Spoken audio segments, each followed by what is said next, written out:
Hello everybody, it's your old friends of Monday Madness. Woohoo!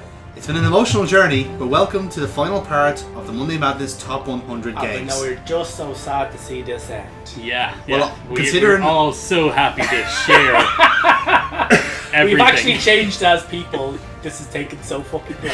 It really has. I'm sorry to say that games on my list have retroactively been removed. Yes. that it's already dated, that's the thing, we're recording this even 3 parts before it comes out. Yeah. So even after that, when this comes out around Christmas or something. We've bought and sold houses. You guys can ask me, what are your top 100 games on the list, and I won't remember. Yeah. If anything, this is just documentary evidence. And now when you're looking back and just going, okay, that's gone. Yeah. That guy's a nonce. He's gone. Why did I pick a list purely to annoy myself? Because you're doing it for the views, Adam. Yeah, we've all changed as people, as Neil was saying. Indeed. It's he started adulting, I've started adultering. Yeah, I got a dog, which is not really the same. Mm-hmm. Yeah. So anyway, she's a good member of the channel. She is a good yes. So, guys, thank you very much, by the way, for watching all of the top 100 up to this point. Yes, it's been great, actually. Yeah. We've definitely had fun doing them. We'll probably do stuff similar to this, but not. We've enjoyed your lack of comments thus far, you pricks. Well, except for we've had 2 viewers. That's all of the ones we've deleted because Yeah, we can only take so much abuse. You had it going. Yeah. We better kick on, lads. We're running far behind, considering the last one took 10 hours. You had to edit it down to a measly 15 minutes. Well, don't predict my future like that, you prick. Do you know what I'm gonna leave it. I'm gonna make it 10 hours now, just to spite you. I'm gonna add audio to it. He's fucking compress it into L spaces. You're just gonna have me going, well. No, what I'm gonna do is. He does. I think it's a monohonian. It's kind of mildly there, you know. Yeah, I thought he's because of a severe stroke. It could be that as well. Anyhow. Moving swiftly on, Adam, let's kick off. What is your number 10? Number 10! Number 10. The Elder Scrolls 4 Oblivion. Oh, nice one. Fuck's sake. The only good Bethesda game. Yeah, I will admit, out of all of the Elder Scrolls games, I have enjoyed Oblivion the most. Which, by the way, is not a spectacularly high bar. I also enjoy getting punched in the face. For a game that kills off Patrick Stewart in the first 5 minutes, that requires some level of attention. Yeah, if you're Sean Bean and Patrick Stewart. Yeah. And Sean Bean then made it to the end. Which is Patrick Stewarting, as we all know. He's basically turned the whole universe on his head. And that's what makes it a Bethesda game. I was born 87 years ago.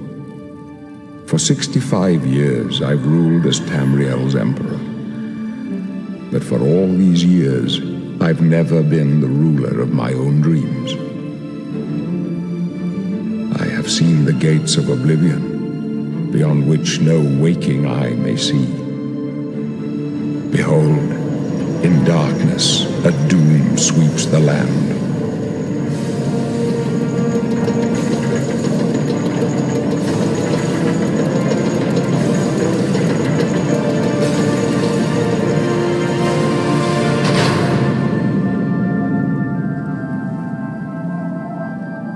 This is the 27th of last seed, the year of Akatosh 433. These are the closing days of the third era and the final hours of my life. I will say, in preparation for this list, I played through them all again. For Oblivion, It shows you how long, by the way, it's been done. It really does. I didn't play through it all. I did the one quest I consider to be quintessential for Oblivion, and that being the Dark Brotherhood. Yeah. Dark Brotherhood in Skyrim as well was pretty good. Same quest, no, Skyrim shit. No, but it was the same quest though. I would slap you if you don't take that back right now. Just slap him anyway. Yeah, I was going to do it anyways. No, but it's a great thing about it is, you accidentally kill a farmer helping him protect against goblins, and the forces of darkness notice that, and you're like, what the fuck? I'm going to go rest at an inn now. Yes, we want you to go to an inn and kill an old man. Well, he's right downstairs, that's fine. It's for the first time I was like, okay, let's do things out of order here. I'll do things not as the Brotherhood has told me. And I found out that, the old guy is actually he raped and murdered a teenage girl, which is why you're going after him. And I was like, I had no idea about this for my first playthrough. Kind of don't want to kill him now. They've really humanized this character. How dehumanized? I'm messing with it. Jesus. See, sometimes you have to put a disclaimer saying Adam is actually joking during this part. No, it's really it's just, there's a lot more depth to Oblivion I found than with Skyrim. Skyrim was all flashy, and you getting launched into the air by fucking giants. Yeah, and there's a lot more variance within the quest within one quest line. Like in this, you have multiple different types of quests. And also, was it Oblivion? Oblivion's the one with the Shivering Isles, wasn't yes, it? the DLC. Yeah. Then that's a great DLC. Then that makes it the best Bethesda game because that was fucking excellent. That's the only part of any Elder Scrolls experience I've ever not disliked from start to beginning. Was the whole Shivering Isles one, getting to that mad mouth out on the island, going in and just having Sheogor thing's the fucking thing. It's great. The whole Sheogor thing is just fucking. It was the developers going fucking hog wild, and I'm like, you should have done this from the beginning because this is fucking excellent. It's just which, by the way, makes me realise just how poor the rest of it is. Because it's kind of like the shining beacon of quality in the mire of shit that is the Elder Scrolls. As I say, Morrowind's combat mechanics, you need to patch it to make them work. Having a fucking roll chance to see whether your sword that you've just put into a guy will deal damage, it's bullshit. Yeah, that's fair. And fucking Skyrim is just so fucking bad. It's like they keep taking things out. Like Oblivion, you can get your acrobatics high enough to jump up over the fucking White Gold Tower. Yeah. Or you can levitate in fucking Morrowind. It's like, no. There's no reason to put anything on ledges. Well, you can't reach them. You can levitate on Skyrim if you just keep walking your horse into a What mountain. we're going to do with the skills, however, is we're going to let you get to the end of the skill tree and then let you go back to the start. That's only in the Legendary Edition. And do it again. No. I was like, yeah, exactly, that's the point. They added that on. Somebody actually thought that it was a good idea. Endless shit. Fuck off. It's just grinding. But as I say, fucking great fucking Dark Brotherhood quest. As I say, I played it recently and just remembered so many fun things. It's like assassinate a pirate captain on his ship. Okay, how do I do that? Talk to your guild members and see what they'll say.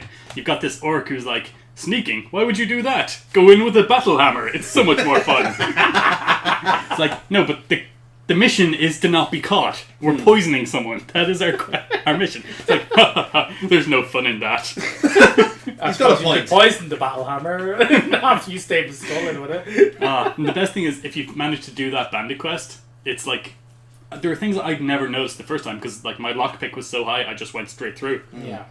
I was playing through this on level fucking 1, where it'd expect you to do things. And I was listening to conversations. And once the conversation got to the point of, I'm going to go guard the medicine now to make sure everything's alright. You know, it's not subtle.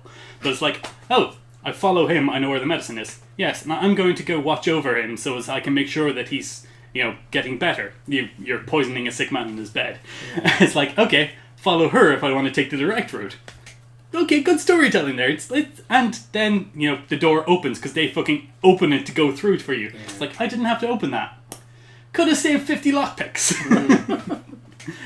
It's just good. And then if you manage to do it stealthily, you get a bonus, which helps you in your next mission, which I think is a highlight, is you're locked in a mystery house and have to murder each person one at a time secretly, so that you can sow, like, discontent and, you know, make them suspect each other.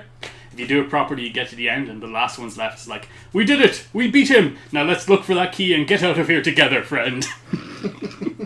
And it's just like, and then you shank him in the kidneys. It becomes a game of Cluedo where you're the murderer, which I fucking love so much. Oh, that's very. And then they turn it right around on the end.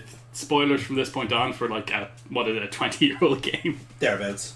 Where you get to a point midway through the quest line where everyone in your family loves you. You're like the ultimate assassin, and the head of your order comes up to you and goes, you have to kill your entire, you know, sect, your order. One of them is a traitor, and it's just easier to take them all out. Because the treachery happened before you joined, you're the only one above suspicion, and you seem to be doing a good enough job. But the vampire just offered to share his Millennium Hold curse with me, and the Argonians are really friendly. And the Nox has got a real cool battle hammer. That one prick that only sold me things just came up to me and said, sorry for being so hard on you. I think you're really good at this. Let's be friends from now on. Oh man, I was going to start with you. It's a great game. Good stuff. Great Good game. stuff. Okay, so my number 10 then is well, the thing with my number 10 is if you probably have known from already in my list what my tastes are and what I like. Yeah, so shit. Bad. So I don't think. Garbage. So I don't think A rolling this dumpster fire. this 10 is going to come as a big surprise. But my number 10 is a LucasArts game. Oh fuck. Comes to the mind of Tim Schafer. Yeah. It's Grim Fandango. Okay. Yeah. Fair. Woo! Grim Fandango is perhaps one of the best point-and-click games ever made. I'll go In there. terms of design, in terms of story, in terms of characters, in terms of setting. There's a lot of things to love about Grim Fandango, and one of them is just much like Psychonauts, the imagination in it. To just suddenly just sprout up a world based off dead people, and a lot of inspiration from Cinco de Mayo and the Festival of the Dead. You and just all call that it Chinko. Chico. Yeah, it's Chico de Mayo. Cinco de Mayo. Cinco de Mayo. That's my accent betraying me. But there's a lot to love about this game because it's done in a very noir style. The story is inherently noir. You know, Great. it's a lot of like characters who have positives and negatives. A lot of colourful people. Yeah, Caballero is fucking brilliant. He's a fantastic character. Yeah. Unbelievable. And because he's just already like in Land of the Dead, he's already fucking miserable. Yeah. That's he's- one great thing about it. The Yeah. world seems lived in. Oh, He has a absolutely. backstory. That It's is so not just vibrant. plugged in. It's so vibrant. It's the land of the dead, and it feels lived in. Yeah. Like especially when you go back, I think there's like a section where you go into the land of the living, and they're all like weird fucking newspaper clipping people, and that's great because it's like, oh fuck, don't How go would near dead there. person perceive living people? And Yeah. it's taken what is a traditional gameplay concept and just basically altered it while you're on the other side. Yes, exactly. And it's fantastic. Yeah, great contrast. Also, the detective element to it is fucking brilliant. The puzzle solving to it. Yeah. It's not as moon logic as other LucasArts games. there was one puzzle that They always have to have one. there's always one. It was the door lock that just like fuck, Yeah. just so much to try and like manage, and then you can just keep like going around in circles because you're just already fucking up the mistakes you've done already. But yeah, the characters are Also, not brilliant. as buggy as other LucasArts games. No, it was actually relatively solid, and it was one of the few games. It was like one of the first But ones. it's a Double Fine, isn't it? It's now published under Double Fine. Yeah, well, but it was LucasArts. Recent gamers wouldn't run the bugs, but I was fortunate enough to actually play it when it came out. Oh, so you got the full experience. I got the full experience. Yeah. So it actually there was only kind of And it was on one a or new two- 3D engine as well. One or two Yeah. sections. Like there's the section where you have to go up and down on a lift. That's right. Yeah. That could be bugged. That's sometimes bugged out. But other than that, it was pretty solid. Yeah, because Really I good. got the remastered version that had like a kind of controller Yeah. support, so it was a little bit smoother to play. But even in some of those, when it's always the same with the point and click games, like if you're in a close area, it always feels like very clunky. But that's just the nature of the engine; it's the way it is. But yeah, like just Glottis is a fucking hilarious sidekick. Like he's just this big, like literally a speed demon. His one skill is that he can make up cars really fast. Like it's such a literal term for him to use, but to extend it in such a way to be a character so endearing and so entertaining, And just so with such depth as well. Yeah, the character, exactly. Like, you know. And then and obviously the story is told in such these like is told in a very unconventional manner because you're told your story has to be told under like within the 2 or 3 days or else no one or loses coherence. No, 1 year later, 1 year later, 1 year later, and they all make sense because it's a land of the dead. Time is meaningless. It's perfect. Just everything about the game, everything about the storytelling in it, everything about the characters. It's one of those solid, fucking wonderful games that everyone at least needs to watch if not play. Just because I think everyone play it. everyone has to play it, but you have to see it because it's one of those games where like it's Play it. just Don't be a prick, Steve. yeah. Seriously, Steve, what are you even doing here? What the fuck? Yeah, honestly, you just think of the place. But the thing is, it's on my list for a reason, and it's because again I left it for so long. Because you have terrible taste, we know. No, I left it on. I left it for so long, Horrible. denying its quality in a way by not playing it. But now that I have got to it, I said, yeah, this is one of the best games I've ever played. No, it's fantastic. Yeah. No, it's really Okay. great. Neil, number Going 10. from bad taste to old taste. Ooh, we are going. Well, yeah, we're kind of Commodore going. 64, come on. Fuck yeah, we're going all, but we're sticking with PC, After- and it is. Actually, I don't have a single cabinet in my top 10. Oh man! But we're going old school PC, and we're going with Half-Life. Oh, you son of a gun. Oh yes! I got this game. I think I mentioned this before. I mentioned it with Nocturne. Yeah. Because I bought this at the same time I got Nocturne on my 16th birthday. So yeah, Half-Life had just been released when I was 16. Nice. And they wouldn't sell it to me because I was getting Nocturne, which was an 18's game. So I had to get my mom to but I basically bought it off a review that I'd read in some fucking gaming magazine, and they gave it like a 99 score, and one of the reasons why they said didn't give this 100 because that would be it for PC gaming.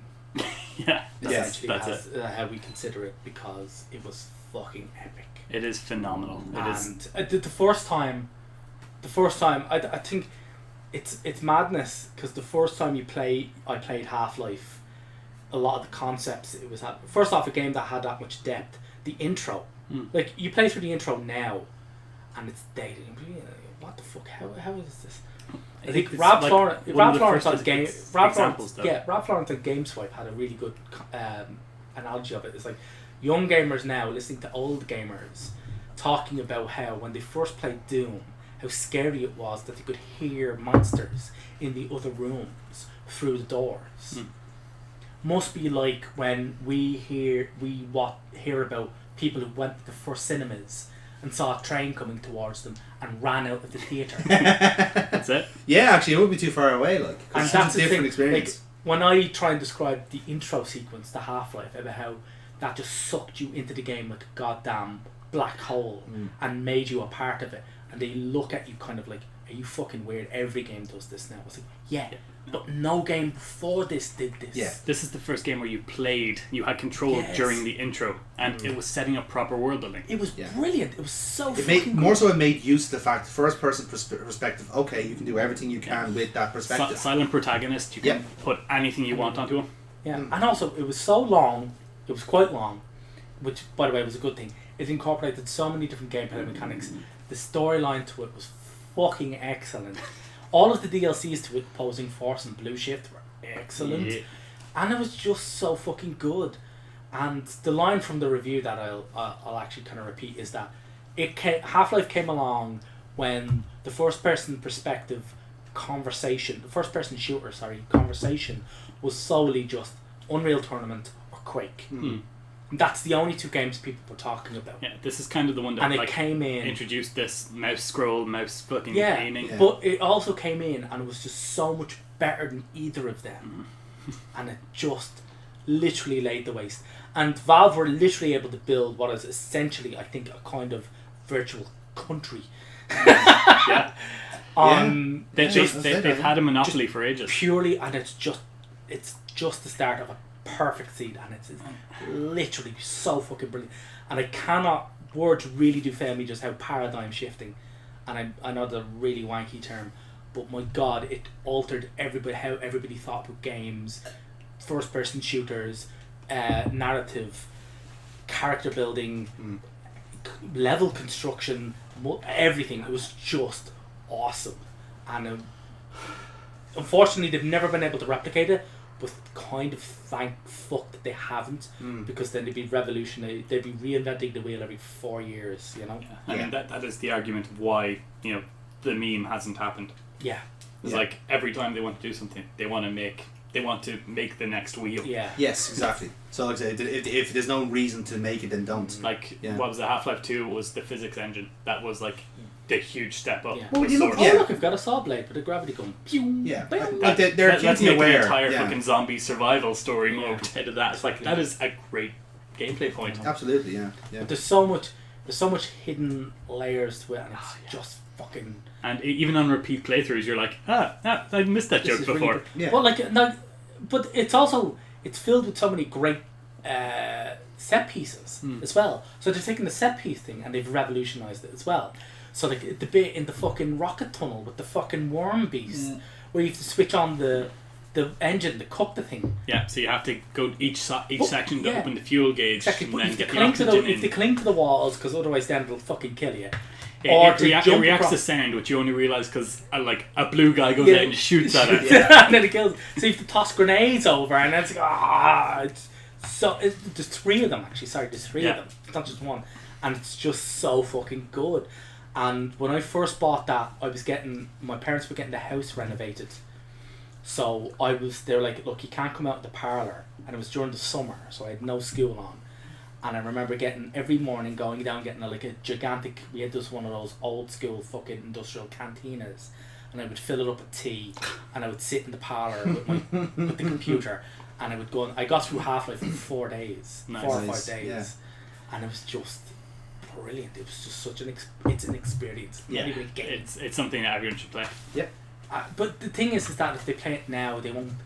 You won't appreciate it because You won't appreciate the same reason why, but it is still something that's worth playing. Yeah, it's one of those things where you have, again, much like many of the games you mentioned, you have to go back to the source to appreciate. It's weird. It's weird because unfortunately a lot of new gamers nowadays won't get new things. As in, like, this is new. This has never been done before. Yeah, this is like an underlying map of how most games are made now. Yeah, exactly. Yeah. The reason why it seems so samey is because everybody's copying this. Yeah, absolutely. Adam, what's your number 9? Number 9 is going back to something you said, I think, in our last session of the best PSP game. Yes. So I'm going to break one of my own rules here, in that I'm going to have a second game from the similar series. Yeah. And say Crisis Core Final Fantasy VII. Yeah, okay, we'll take that. This game has nothing in common with any of the Final Fantasies. I never got into the Crisis Core. Are they actually any good? It is a great combat mechanic. Oh. And it was okay, I'm gonna date myself here and lose all credibility. It was my first Final Fantasy. And I've since played all the other Final Fantasies. I know they're all really they're all different. They're all this one self-contained. Here has amazing combat mechanics. Yeah. There's a dodge function that, for any attack in the game, bar a non-interactive cutscene attack, which is an ultimate attack, you have a frame. Break. Yeah, you have a frame where you can dodge. Mm-hmm. So ultimate, which covers the entire screen, you can dodge by getting your timing right. And I just fucking love that game so much. There's I've beaten it on the hardest mode without using the Genji items. Against Minerva, which is the ultimate final boss you get by doing all the side quests, which are usually just harder versions of the bosses. Obviously, yeah. And I've managed to beat her with essentially a level 20 character. So your leveling system in this is bored. You gain experience, sort of. It just makes it more likely that a roulette wheel will start spinning and offer you level ups. Yeah. That said, though, I played through it trying to keep a low level, getting through a really difficult part with a level up and going, fuck it, I'm keeping this level up. I know someone has done it on level 6, which is your starting level, or level 7. Level 7. Anyway, the story of it's amazing as well. It is Zack Fair, who is the precursor to Cloud Strife, the protagonist of Final Fantasy VII. Yeah, basically he bases his whole personality on him. Yeah. And at the end of it, it's it is heartbreaking, because Zack's whole thing is, I've joined Soldier to become a hero. I'm the best in the Soldier Corps. That I'm the only genetically mutated fucking clone version of an evil alien overlord. He's doing it to get into the first class. And he's just such a happy attitude. It's I just want to be a hero. My mentor is an angel. I want to have wings too. Oh. Yeah. Now it all makes sense. It gets right up to the end, and as I say, I hadn't played Final Fantasy VII, and I pegged halfway through. It's he's gonna die, isn't he? This is a prequel to. I looked at the back of the cover box. So I bought this game as my game for going. My family went to America, and we were in Florida and visiting family friends and everything there. We were doing all the theme parks, but this is the game I played at night. I managed to get through it in 3 days. Yeah. And it's just going through the story. It's this is amazing. The soundtrack in this is great. And it gets to the point where it's oh my god, you get to that final battle and it's your limit breaks start corrupting on them because you're taking on the army. Yeah. You're fighting against every army. It's an unwinnable battle, and you know what? The music starts playing sad. It starts going slow. They're dealing ridiculous damage with every hit, and it's I'm dodging. I've been dodging for 3 hours now, and it's still not finished. Still not working. I get hit by a missile, and it's limit break happens. No. 3 of your friends just come up with flashbacks from the game where you're just hanging around, buddying it up, and all these moments that are just so heartbreaking. I'll have to get a slice of that. That sounds amazing. He just starts forgetting them.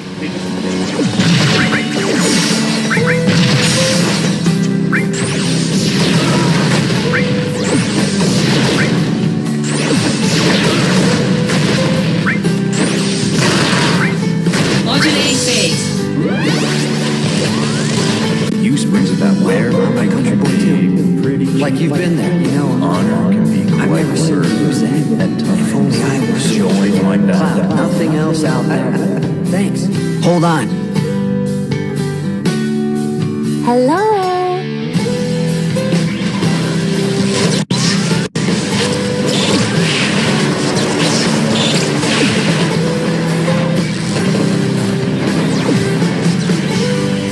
Character who's from the first game, like she is the big point. She is the point that people still haven't gotten over, and it's just like, oh no, you cannot forget her. And at that point, it's like he didn't. He kept her, and then the game ends with him just like he's beaten all of the army that were killing him, but he's bullet ridden and fucking just lying there dying. Passes on his legacy to Cloud, who's the protagonist, and then just dies. Not even at peace, just like it's up to you now. Yeah, he's passed the torch. Yeah, this fucking giant sword that is my mentor's family's honor. You can use it to save the world. The Buster Sword, yeah. It's just, that's literally it's where heartbreaking. the flashback in 7 takes me. Yeah. And oh man, it's the whole way through it. It's a great story. And Loveless Genesis is a great villain. Yeah. Sephiroth, he gets his own game later. He's just kind of, I'm Sephiroth. I'll beat everyone. When did you get this power, Cloud? No, that's his cameo. No. But Zack is just More. and as they say, he never became a hero because nobody knows who he is. There's a point mentioned at the start. Hey, dude, you know that the heroes are just made by the media. You're never going to be Angeal, Genesis, or Sephiroth, despite being the only other soldier first class. Yeah. He's the one that everyone forgets. Yeah, and it's like, okay, my dreams and honor, they belong to you now, Cloud. And it fucking hit me because I was like 16 at the time, and I was like, oh man, this is great. I'm gonna go make an AMV about the Bahamut summoning. I tried so hard and got so far. But Why are you keep giving me Linkin Park? It would have been Dragon Force, obviously. Alright, that's fair. Like, yeah, clearly. Anyway, Crisis Core, great gameplay mechanics and an awesome story. Yeah, that's fair enough. And I'm sorry, I know I've gone on about this, but it is a game that my top 10 are games that I think have shaped me as a person. So yeah, I think that's the most case for all three of us, really, isn't it? Yeah. Yeah, these are the ones to blame. Yeah, that's fair. My number 9 is, I suppose, a bit of an outlier in this situation, but I just enjoyed it so much. It's Mass Effect 2. okay, I just fucking loved it. I loved everything about it. did you shag the woman with a genetic defect? I did Causing not her to actually. die? No, I did not. I left my heart as a No, I did By the not. way, I that's a survived. total fucking lie. He shagged everything got fucking moved. Because everybody who plays Shepard fucks everything. Yeah. Well, you can go full Kirk if you want to, but anyway. Kirk shagged? I've got to get into Star Trek. Yeah, I want to see Shatner's ass. it's more so inferred more than anything else, but Heavily. heavily inferred. Yeah. Oh my. But it was tactical shagging sometimes. You see, it was part of the strategy. So, back to Mass Effect. Your mass is causing an effect, alright. Oh, I'd say it He's was, getting alright. his mass erect. So, it's just really good. How are the vehicle sections? Much better than 1. Yep. Holy shit, they're much better than 1. Well, Like that wasn't a high bar. No. The dialogue sections I believe they took it. What they did in Mass Effect 2 was streamlined all the guff that was in the first game. I found it much more arcadey. They made a tactical choice to say, right, this is the stuff people liked, and now we'll add all this overarching plot that I don't necessarily think This is the stuff people liked. Now let's add some stuff they won't. Well, it's the stuff with the elusive man more than anything else. That's what I really found Alien Norks. because they already got the Reaper stuff in, right? I was like, okay, that's fine, but let's add something else. Like, space is fucking big. Let's put something else in. came in. Yeah, Cerberus came in, and It's pretty big. I made it feel a lot different because like there was barely any mention of the Alliance then. There's barely any mention of, as it were, the Starfleet. Because you weren't working for them. You weren't working for them, which meant that you could do stuff more interestingly. You could be a bit more you could be a bit more grey with how you're doing things, even though, like, for the most part, you're still either Parallel or Renegade. It's all the one. So, what I found cool as well was the ending, the suicide mission, was absolutely superb. Because it rewarded you for using all of your crew, for using other people that got you to France. You just have to send wave after wave of your own men. But it's also the fact, like, you can't, like I said, it is literally a suicide mission. You can't adequately prepare for it. You physically couldn't. Yeah, you couldn't. Well, you could save them all, but you'd have to have done like 120 hours gameplay. So they were bound to miss like. And you had to do it immediately, didn't you? Otherwise, then you only had a certain amount of time before the Harbinger comes in to basically wreck space. Yeah. That was the whole thing. So you were constantly. Actually, that's one thing I forgot to mention. Isn't it like the girl you could 2-time anybody with? She gets captured, and when you get the suicide mission, you have to go immediately. Otherwise, then she gets dissolved. Something like that. Yeah. They have a plot reason for it, but during all this time, you're still kind of on like a time limit because you know the Harbinger is coming. You know when he's coming. So you're just kind of like dancing around space, doing as much as you can to prepare your squad, and that kind of did the same to a Mass Effect 3 in a way, but it was kind of pointless in the end. Yeah. But yeah, for 2, like it all paid off. Everything about the mission was brilliant. Like there's so much combat, and it was all done in such a chaotic fashion, where you don't know if you're going to survive or not. Which again, it plays into why it was so well done. I just thought it was executed well, and it's not something you see from many of those big franchises anymore. Actually, executing their big set pieces well enough to be memorable, until the next one comes around. So, yeah, I love Mass Effect 2. I think I'm not ashamed to admit it. I'm not ashamed to admit it. Doesn't care who knows it. And like I said, I think it's something that you can just play outside of the other two. It's okay. It's a self-contained story. It's good enough to be out by itself. It's all right to admit that you're able to be out by yourself, Jonathan. Absolutely, that's I fair. voted yes. Yes. Neil, number 9. My It's number not my 9. fault. I forgot to vote. Ooh. My number 9 is a game that's come up in 1 or maybe 2 of our lists. I can't remember. But it's brilliant, it's exceptional, it's a game that's unique and has never been repeated before and probably will never again by one of my favourite authors ever, Mr. Harlan Ellison. My number 9 is I Have No Mouth and I Must Scream.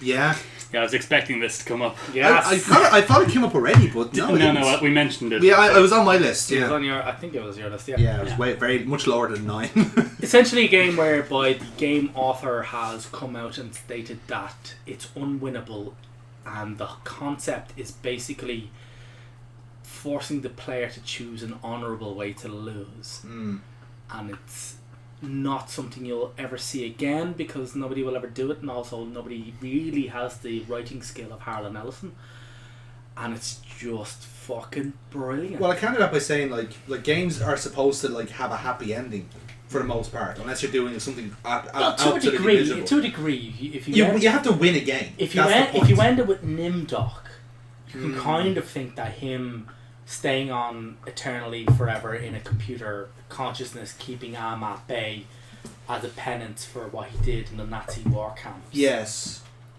Although I feel like that's the closest the game comes to a happy ending. But beyond that's the closest the game comes to making sense as well. It's all interpreting. And also the thing is, there's a variant of that where he's on his own because you can subtly alter the ending whereby everybody else dies. Yeah. So he's literally the last member of the human race. Which again, it depends on your point of view. Like, well, who do you like? Because that's the one thing I will say about the game. It proposes all those 5 characters, it gives you the backstory, and then it gets you to the big dance. And the one thing I will say is if they did a little better job saying, right, basically pick and choose who you want to get to the end, because you can choose between the 5 characters to start, and then it rolls into each one. If it did a little better job doing that and saying like who's best to be done, this section, this section, this section. It suffers from it suffers from not really knowing, because they were doing game mechanics that had never been done before. Yes, so it suffers from a lack of knowledge of proper game mechanics. But it's curious, it was written in a really weird way. The game writer actually sat with a computer next to Harlan Ellison because Ellison refused to use a computer. He would only ever type on a mechanical typewriter. And there's a great fucking documentary about him that was done by Robin Williams. Oh, wow. Where he goes into Harlan Ellison's house and looks at all his replacement typewriters. Yeah. Because Ellison only types on a certain type of typewriter, and then they stopped making them. So he went around to every shop you could find for just tens of months and bought them all. And he's rooms of these things. That's amazing. Absolute rooms. I'll have to find a splice for that. That sounds incredible. So it's from the documentary. I think the documentary is called Dreams with Sharp Teeth. It was made by it was actually produced by Neil Gaiman. Wow. Because Gaiman's Gaiman's a massive Ellison fan. Gaiman's a huge Ellison fan. Yeah. And it's not difficult to beat because he's so fucking good. Yeah. But anyway, I think I'd also say like if the game was the studio behind them I don't think were very very good. Yeah. they had a proper But producer in all behind them, fairness, I think it would have been better. They did good in that they allowed him to do what he wanted. Oh yes, no, I'll grant him But, that. Yeah, absolutely. In terms of actual game making, I think they let him down the game Granted, aspect. yeah. Yeah. But it was brilliant. So you've got the game writer there, sat next to on a computer, sat next to Ellison, who types at about 100 words a minute on a mechanical typewriter, and the guy has to keep up, and he's just going. And all he's done is he's taken one of his best short stories and asked them, "Why these 5 people?" Yeah. And Ellison has just basically gone in and fleshed out the 5 people, because I want they've just chosen kind of at random as what accounts for random in the madness that is Harlan Ellison's head, and he blitzes it out, and it's so fucking good. It's such a great game, and it's a game that I don't think a lot of people will get, and I'm happy about it because if a lot of people got it, it wouldn't be as good. It would cheapen it. Yeah. But it's a unique point. It's a unique North Star in the precipice of gaming, and I rank it in my top 10 because it's brilliant. It's alongside, I could wax lyrical about it like I did with Kentucky Route Zero. Yeah. That is just such a unique game, and nobody will ever do this again. I think one day we'll probably play on the channel. Nobody will ever do this because again. I need to play this. Yeah, just straight up. Yeah. It's just so fucking good. And if you do play it, by the way, don't play the German version. No, because there's no Nazis in it. Yes, and the German version is technically unwinnable then because there's no Nindoc in it. Oh dear. So yeah, that's brilliant. And also it involves Ammon's actually voiced over by Harlan Ellison himself. Yes. Who was a complete kook. Which I didn't know until I ended the game. I was like, that's who you are. Yes. You son of a... Oh, fucking brilliant. Oh, it makes no sense. And he goes fucking mad into it. Yeah. But anyways, go for it. Oh, hang on.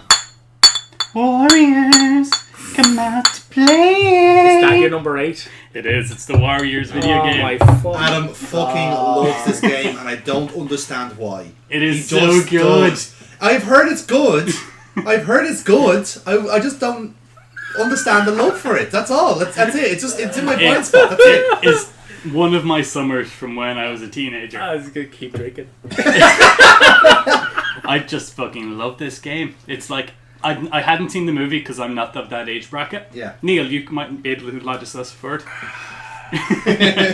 Flipping the bird there. No, it's really good. It's got that cult classic, whole movie vibe to it.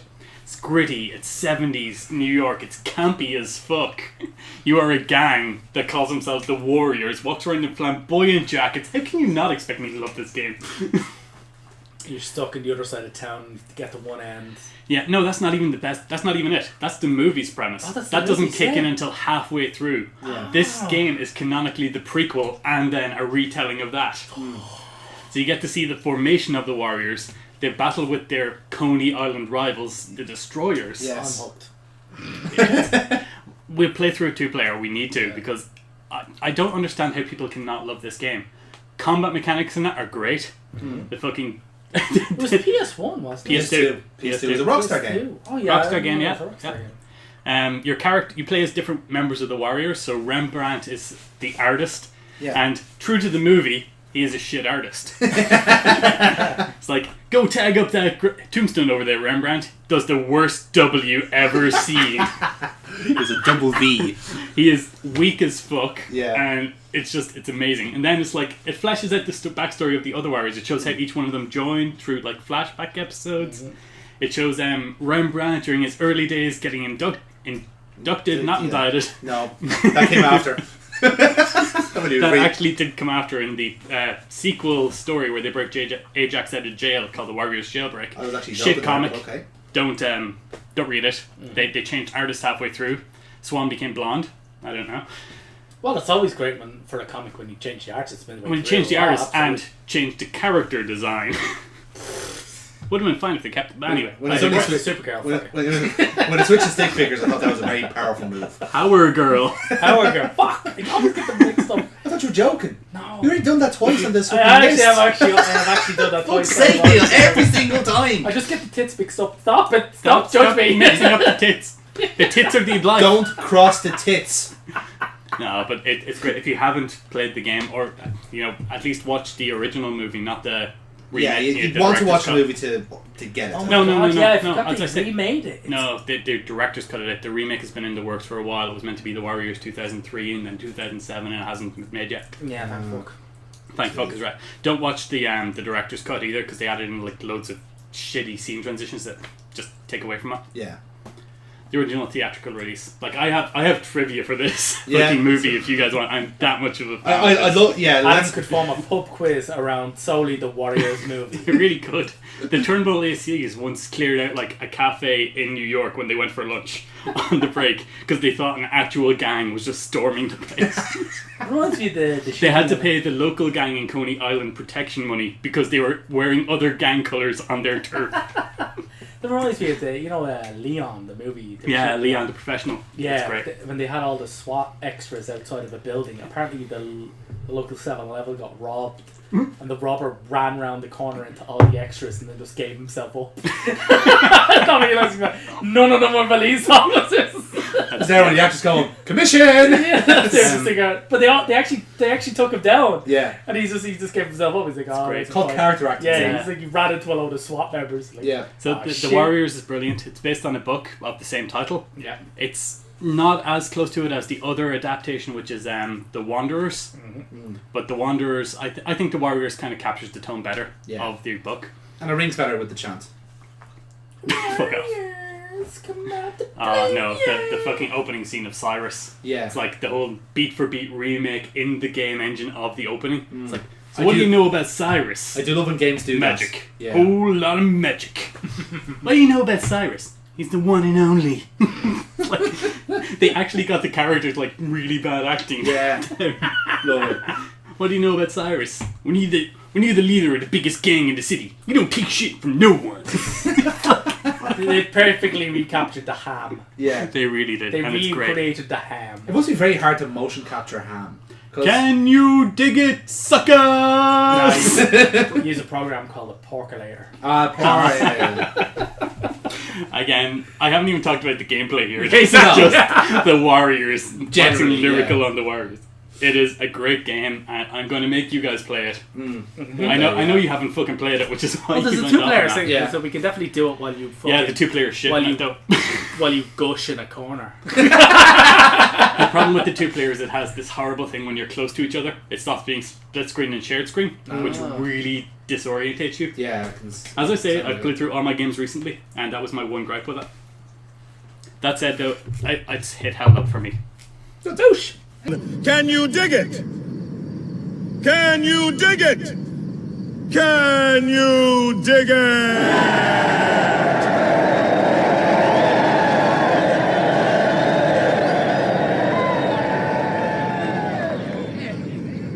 Now here's the sum total. One gang could run this city. One gang. Nothing would move without us allowing it to happen. We could tax the crime syndicates, the police, because we got the streets, suckers! Can you dig it?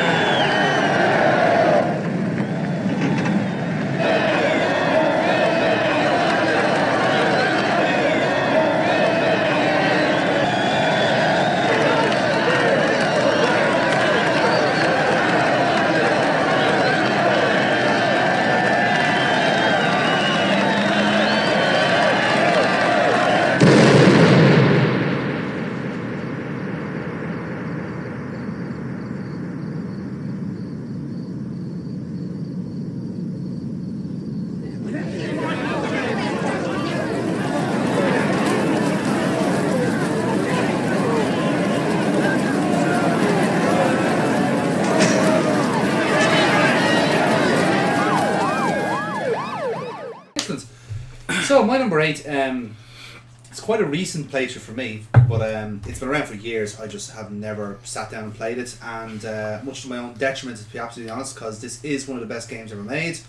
There's no stopping it. It's Shadow of the Colossus. Ooh, you've played it, I so. played it. It is absolutely beautiful. And Oh, you it got the made remake? it top I got the 10. HD, yeah. You got the Made HD. it top 10, ladies and Straight gentlemen. away, because It's truly brilliant. it's It one of is those amazing. games I've always been tempted to play through with somebody on the channel, but it's a game that doesn't translate on a Let's Play. Let me say it. You couldn't it's a It's a personal journey. game to play. You have to sit there and watch and play and do all these different things and be part of the same mind as the character. Yeah. If you're separating yourself and like doing commentary and explaining all this stuff Or to if somebody you've got, else, like, maybe, as in now, two drunk morons shiting on in you. your ear. it do, yeah. No, you're taking him down wrong. The weak spot is on the wing. He's too hairy! Why is that rock moving? Coming soon, Drink and Play, shout out to Colossus. But I'd Ruined the for game. that. Ruined the game. Let's ruin shout out to Colossus. No, Did you get onto the garden on top of the temple? I can't remember because it was a while ago when I played it. But You just said you recently played it. Like You're a that. liar. well, recently when I made the list last year, Oh yeah. yeah. So I remember I fucking introduced you to it. I was like, yeah, this might be a good game to play. Yeah. And then you like played it through 5 Colossi and were like, I'm taking this. yeah, I'm going to play this. And I'm then not getting this back. Yeah, but no, it was absolutely amazing. The thing I'll say about in terms of the gameplay, it sounds so repetitive if you were to just take it out of context. No, let's say because you're doing 16 colossi, you kill them all, then you get to the game. That's if you wanted to boil it down to its bare bones. It is a You hold print on to saves. them, find the weak spot. It is a prince saves the princess. Story, yeah, Horseshit. yeah. No, it is. Here's the thing. It's like, oh, you have 3 mechanics. Mario has 3 fucking mechanics. Yeah. I know, but this is what I'm going to say. What it does so well is the journeys in between the colossi, because all it does, it's just you, the horse, and there's no music. Yeah. There's no soundtrack. The You just hear soundtrack ambient is noise. saved for the Colossi. And the amazing thing is, like, if a lot of other games would try and do those kind of like pensive moments, and they'd fall flat on their arse. Red Dead Redemption 2, for example. There's a lot of overrated garbage. There's a lot of like journeying from back and forth from place to place. So and boring. And the idea is it's supposed to like, oh yeah, I'll just meditate on this like generic shit. Boring. That's the thing. But with Shadow of the Colossus, it's not boring because it's a you're journey. going. It's not even the fact. It's playing of how a protagonist works. You're seeing from their point of view. You are the good guy. You're the hero. You're doing the right thing. Sure. Or are you? Yeah, that's the point. You see, because it leaves you so much time, and every time you go to a closet, it's further away. So it's giving you more Should I time to make think a about it. Faustian bargain? Yeah. Yes. I mean, these things don't actually attack me until I start pissing them off. But And they then you weren't realise- doing anything. Even when I show up and like they awaken from their slumber because Yeah. my magic sword is calling to them, they just look at me and go, Yeah, because Yeah. the first Colossi is so Guy's got a shiny heartbreaking. thing. Yeah, that's pretty cool. He's so heartbreaking, the first Colossi, because he's literally just walking by himself. He's not doing anything. He's not killing anything. He's He's not the one on harming the cover art. Yeah. anything. Yeah. Yeah. And you're just going like, I just killed this Colossi. And again, you're kind of going, oh, hang on now, like eyes on the prize here. I need to Yeah. get the princess alive again. It's like, But these you know. guys, this god that's talking to me seems legit.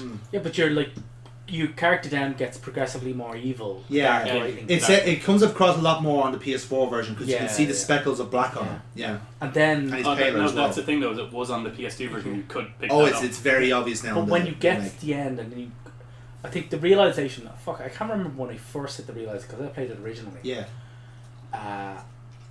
But I think it was towards the end of it when I realized I was wiping out this race. Yeah. Yeah, I mean, And there's nothing else around. and that's the thing though. It's like these things are like they're part of the landscape. They're character design. Just Yeah. that it's so beautiful. These are a part of the mountain. Yeah. And it's just you're waking it up. You're disturbing the peace in this forbidden land. You're not Yeah, meant to it's be a in. very curious environmental message about it because you are just essentially ruining this fucking ecology around then you yeah. for one thing, So for one such a material thing to do. The great thing is the Amazing. different biomes like that Yeah. you have to traverse to. Mm-hmm. Yeah. It's like you move through a swamp and there's no colossi in that swamp. No. It's like it's all these dead trees and like swampland and you're going like, need to get over there, and then it's a lake at the other side of it, and it makes sense for a fucking lake to be there with Yeah. a swamp as drainage. Absolutely, yeah. No, it was fantastic. Absolutely wonderful game. Everyone needs to play it. Play it by yourself, and don't let anyone Yeah, in the and room where you're doing actually it. retroactively skip to this part where we don't spoil any of the colossi for you. Yeah, but as I said, if you haven't played it already, you need to experience No, it. get a good bottle. and dive yourself into Yeah, it. dive into it. Get a good bottle of wine Yeah. and sink most of it. Get it. She's barking at her reflection again. Yeah. Why do you That's do fair. this every single time people are around? Are you just desperate for attention? Neil, what's your number 8? My number 8, PC Classic, sticking with the PC. Has Fucking PC fantastic. culture gone too far? Not far enough. Just a brilliant game. I'm gonna hit it up. It's now being remade. You can get it on the Switch, PS4, and Xbox, Xbone, whatever the fuck you want to call it. It's Baldur's Gate 2. D&D. Fuck you, bye. I know you love this game. Like neither of us have played them. No, I'm no, saying, not yeah. at all. Ah, man. Now, if you're going to play this game based off the strength of this, ironically enough, I urge you not to play this. I urge you to play Baldur's Gate 1 and the shit Tales of the Sword Coast, and then import your character as a continuation into this. This was the first game I played where you could do that. Now, you could also port your character into Icewind Dale as well. But there's now enhanced versions where they've added people in, they've added more things in. The voice acting's superb.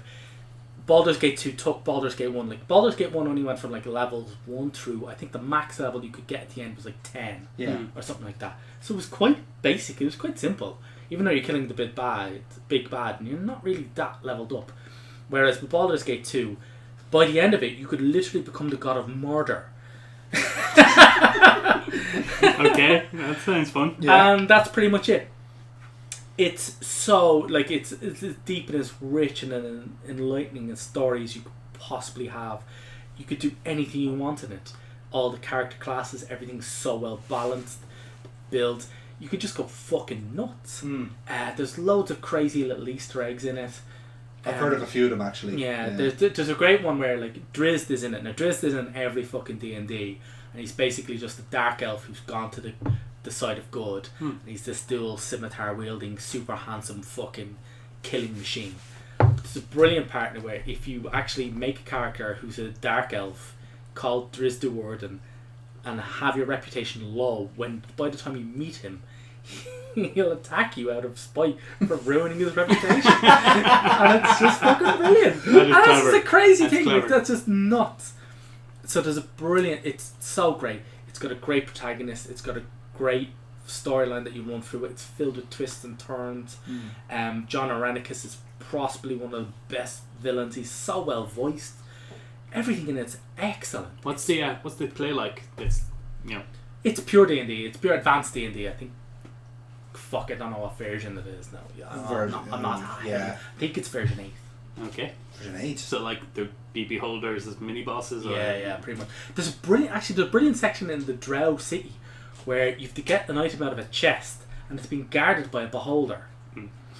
And the beholder's like, and you can, if your wisdom or your charisma or your intelligence is high enough, you can talk him out of letting you open the chest because you convinced him that he's actually to guard the chest.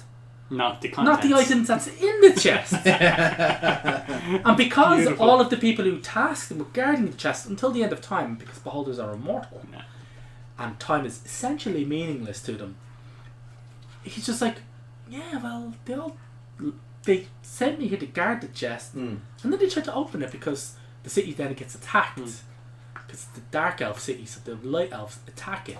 It's like, and then they tried to open it. So I felt kind of bad on it to kill them all. and then you realise that he's been alone except for like hundreds of years, except for 2 psychotic imps that he fucking hates. And when you release him from the task because he realises he's been guarding an empty chest and he's like, fuck this shit, he goes off to kill them. And it's brilliant. It's just, and that's a side quest that you can just walk by. There's so much depth to this game.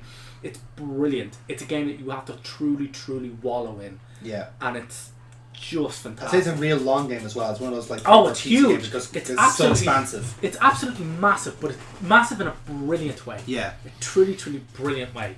And you just need to play it. And get the Throne of Ball DLC as well. That will really boost your god level shit up right up to the fucking nth degree. Baldur's Gate 2, just get it. They're remaking it all. There's an enhanced edition and they're making a third one. And holy shit, like the fan fervor over the third one was just fucking chaotic. And there's a reason for that. And when you play these games, you'll know. Baldur's Gate 2, get it, do it. Do the thing. Do the thing. Just do the thing. You know Neil loves a game when he runs out of words and it's just hand actions. Adam, you're number 7. Number 7. Yeah, it's a good thing this isn't video, otherwise. You'd be gifted You'd a high heaven. you'd have to put an epilepsy warning instead. So my number 7. It's a game that actually broke my first PlayStation 3. It's a game that I have a major love-hate relationship with. Yes. It's a game that the sequel I've never played, despite really wanting to, because it became a Nintendo exclusive. Oh yeah. Bayonetta. Yep. This was inevitable. This one hurt, but it is such a fucking good game. Brilliant game. Actually, if you get Bayonetta 2... I'm going to buy a Switch at some stage. Yeah, and if just you get Bayonetta 2 Bayonetta and 2 3. Switch comes with Bayonetta 1. So you can crack one off all over again. That's the thing though, is I don't find Bayonetta attractive. Yeah, but Somebody compared me to Sarah Palin and that just turned me off. Yeah, that does actually ruin it, doesn't it? Shit. Actually, funnily enough, shit. Holy shit. That's actually really weird. That's really weird. I was cracking off over Sarah Sarah Palin. Palin, yeah. Someone compared it to Bayonetta. I was replaying Baldur's Gate 2. There's 2 NPCs you run into, and they're having a conversation about which gang they'll join. And one gang is a group of violent thugs who beat the shit out of everybody and just nick their money. And the other gang is a group of psychotic ultra-capitalists who just want to take over the world. And their names are Palin and Sarah. I am not even joking about that. That is fucking crazy. That's great. Oh, that's good.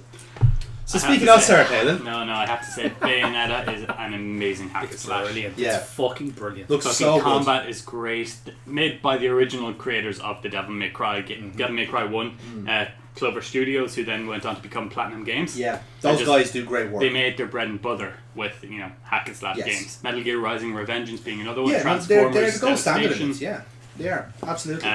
Avatar: The Legend of Korra. They did Mad World as well, didn't they? Yeah. Yeah, I don't know if that's the same genre though. I haven't played that. it's not too far away. Okay. Yeah. Black and white cell shaded stuff on the Wii. And the fact that this game crosses over a lot with like the Devil May Cry mythos, Yeah. Yeah. and so being the character from the side story books and manga, just like showing up, it's like, Bayonetta, I've got some new information for you. It's like he's another fucking information broker. And he is the same character, confirmed by fucking Decky, whatever his name is. Prick. But no, like Bayonetta is amazing. The combat in it is brilliant. There's I've got the It's platinum. quite hammy as well. I so liked it, hammy. but I like the fact that it strikes it's- that there's a curiosity with Japanese games because they love ham. Yeah, They yeah. love their pork. Oh yeah, no, Yeah. like that's the thing. But Like, there's a everyone thing- loves ham. There's a tendency, but the thing is about ham is that if you overdo it, That's the thing, though. Is Japanese cannot overdo ham because they always overdo it. They're always over. They're It always goes to over the top. 11th degree, and you're like, "This is so fucking Japanese." Yeah. it goes to the They're 11th using- grade, and you realize that's where they begin. They're using a fucking classic Frank Sinatra song, which then became synonymous with the end of Neon Genesis Evangelion as the main battle theme for a psychopathic witch. Yes. Nah, hack and slash. It's like Fly Me to the Moon. Like a jazz pop version of Fly Me to the Moon is your battle theme. And Splice.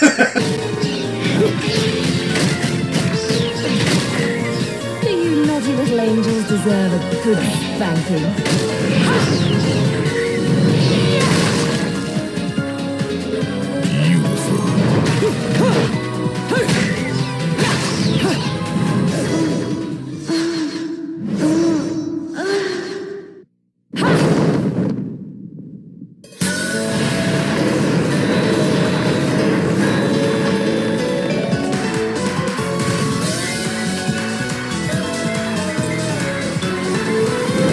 Bayonetta.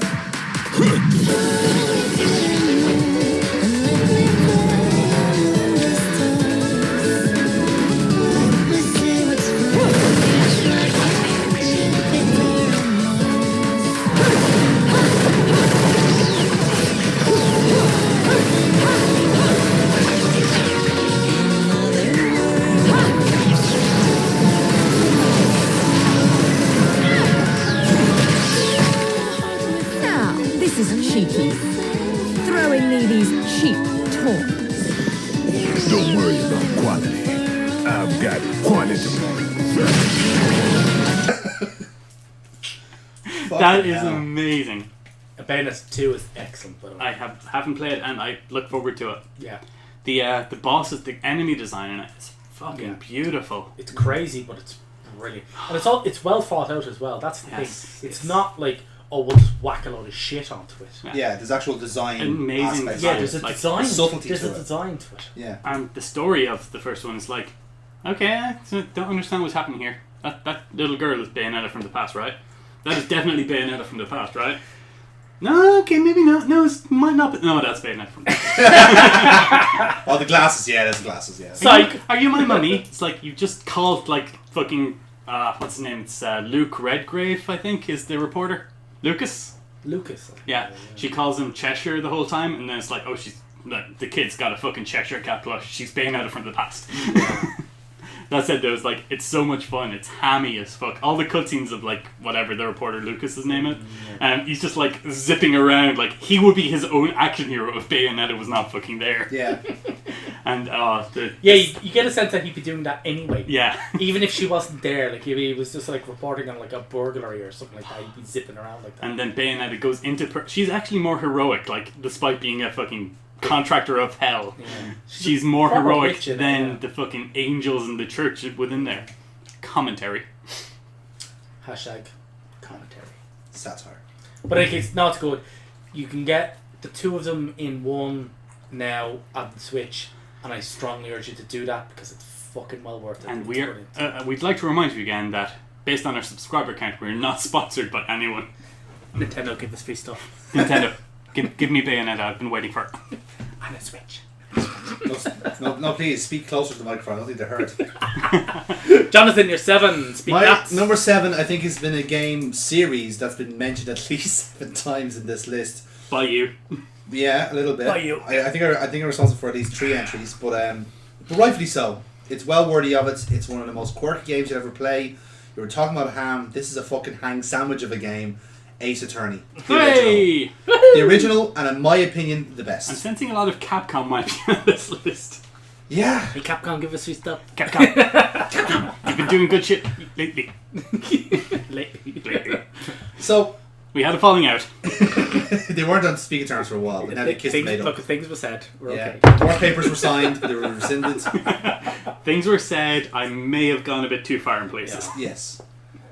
Ace Attorney. Ace The first Attorney. The first one, I still think it's the best one. Supplemented now by the extra cases on the DS. That is the definitive edition. Get that, play As it, I say, like- and just try and enjoy it. Like, The extra case I genuinely think might be the best case in Ace Attorney.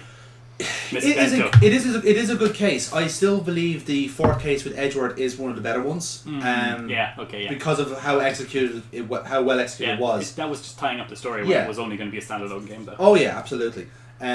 Overall, like this set the standard for the Ace Attorney games to come. Like it took them 3 games to say, okay, now we need to jazz up the formula, and it was only because they're moving to the DS. It's one of those weird games where like I think it's more popular now because it's people consider it a DS game. Yeah. Even though it was on the Game Boy years and years beforehand. Because it got such a local release, no one saw it, and then DS and all the online capabilities of it, bam, everyone's playing it, and everyone should play it because it's one of those games. Again, you can enjoy it at your own pace, but there's so many characters to love in this series.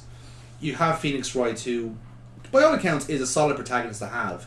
Gets a solid amount of backstory. Edward is such a charismatic prosecutor, a rival, if you like. Von Karma is this great big bad that you have to defeat, and he comes. I'm sorry, the pun names in this need mentioning. Yeah, exactly. So Willpower is Jack Hammer, lot of love, lot of heart. Sorry. Lot of heart, yeah. Fucking who else is there? Frank saw it, cause he saw it. Dick Gumshoe, for Dick God's Gumshoe. sake. Detective Dick Gumshoe. What a fucking amazing character. In the space of a game, he comes across from like Your own character's name is Phoenix Wright. Yes. It's like, come on. Yeah, and I think even the beta name of his was even more fucking on point than Phoenix Wright. You know, but anyway.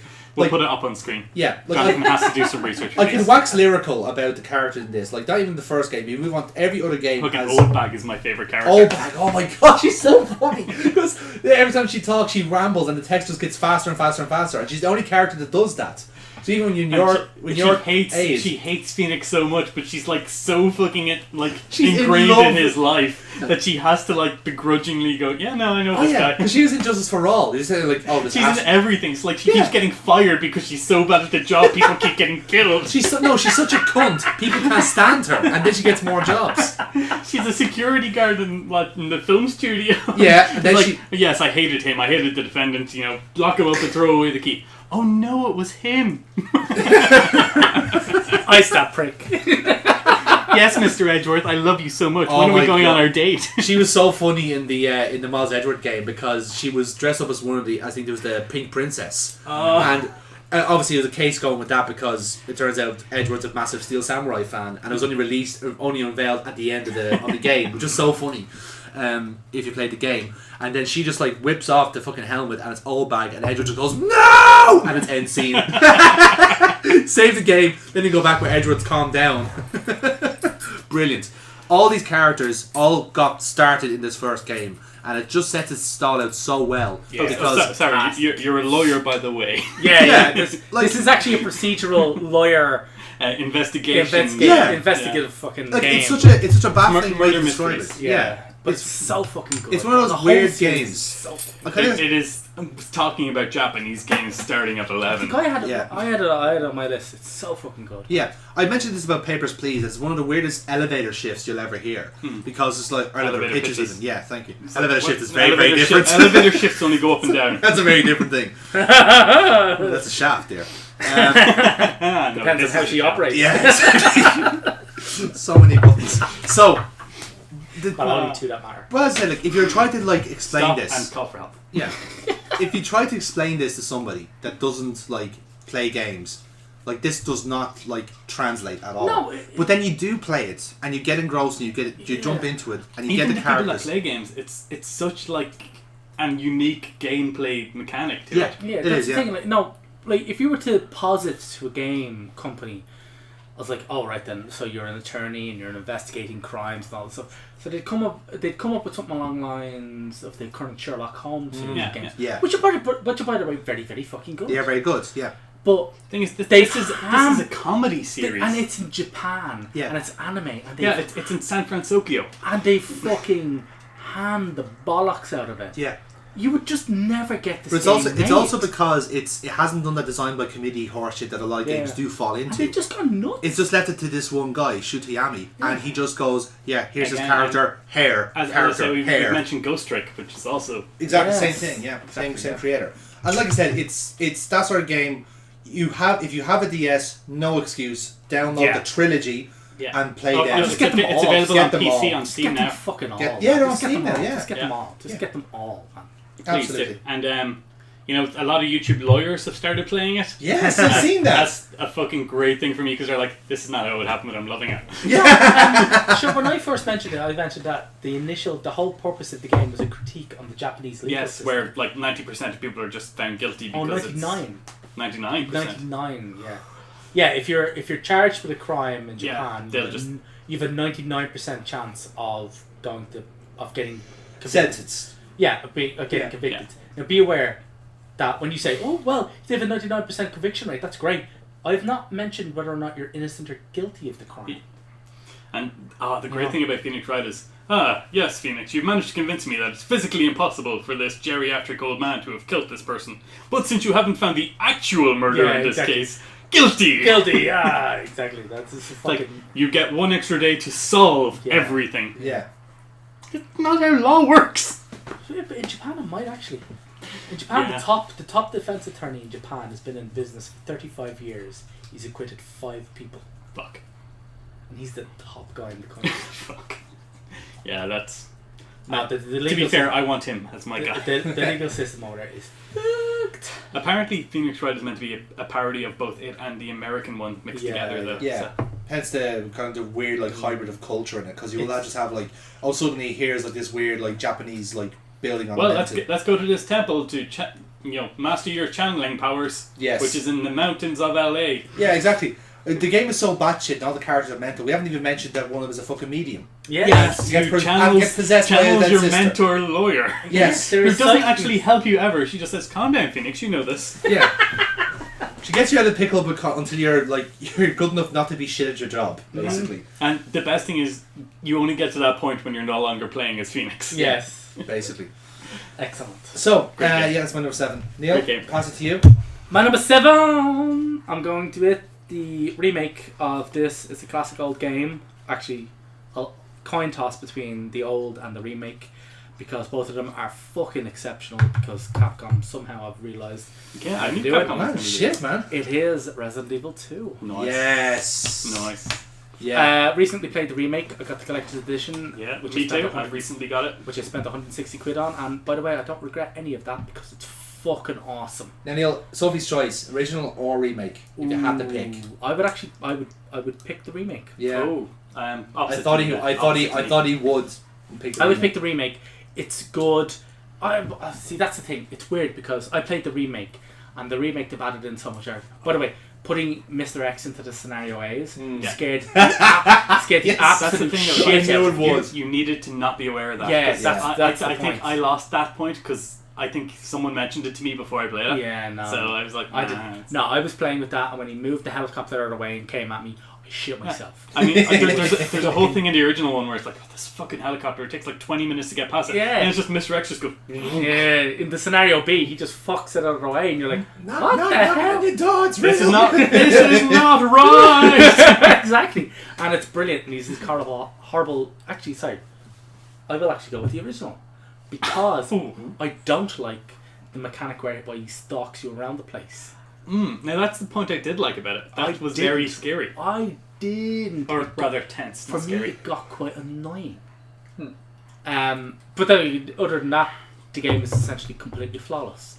It's fucking brilliant. So it's huge, by the way. You've got a game that's essentially... You've basically got 4 games. Yeah. A scenario, B scenario, 2 characters. Exactly. You've got each character from... And all it is based on what angle the car hits the pole at the beginning. Yeah. It's fucking excellent. The addition and remake of the gas station, loved it. I did enjoy that as the intro. That's a very good tutorial, to be fair. I quite liked that. That was brilliantly, it was very well done. Whoever thought it up needs a fucking raise. Also, very happy that they're doing 3 now. Yes. Yeah.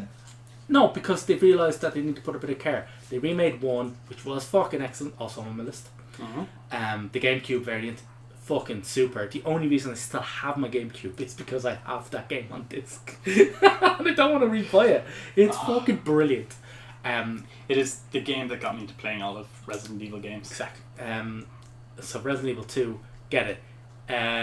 Terrifying, brilliant, revolutionary, literally altered how people thought about survival horror.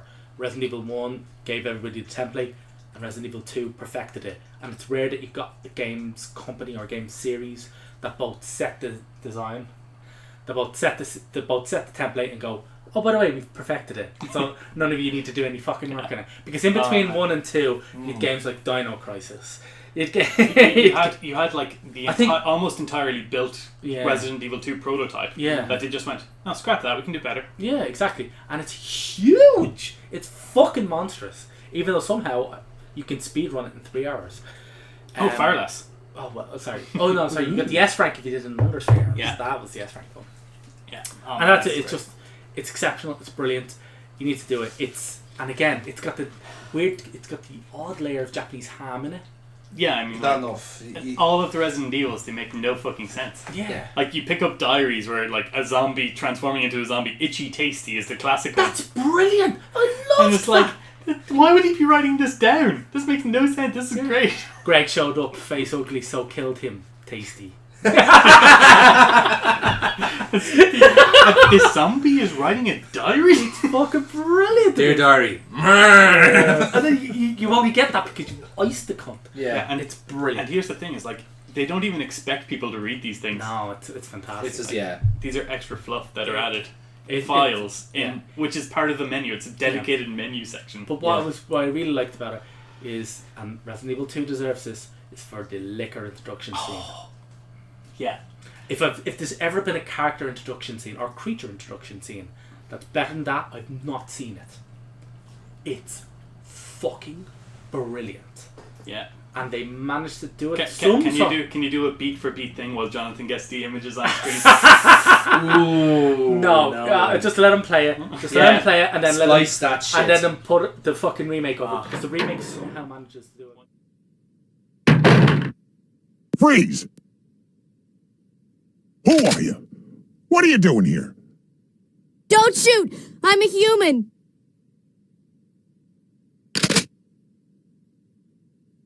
Ooh. Sorry about that, babe. I thought you were one of them. What's going on in this town? Hold on. I ain't got no clue, darling. By the time I noticed something was wrong, the entire city was infested with zombies. But don't you worry, girlie. You'll be safe in here. I'm keeping a close eye on things.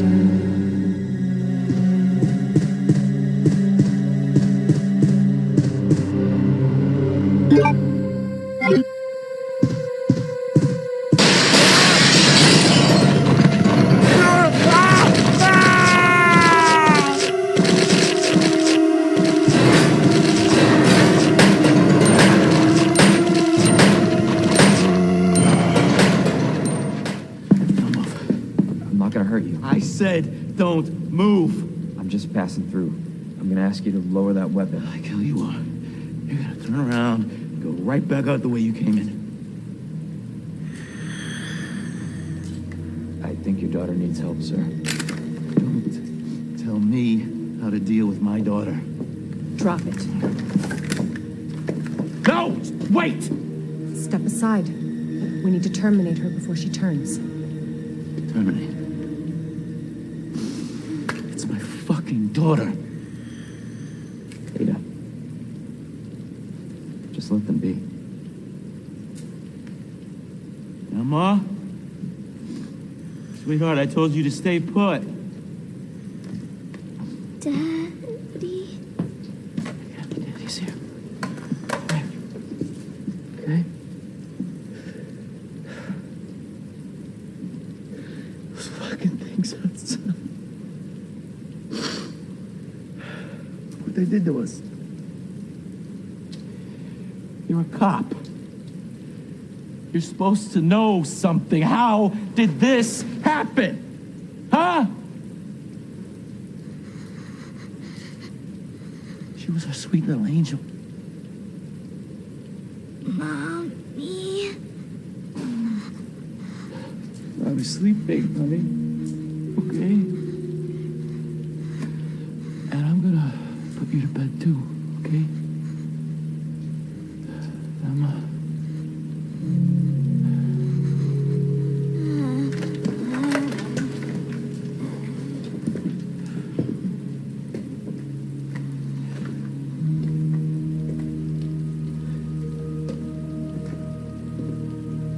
Just go. Just give us some privacy.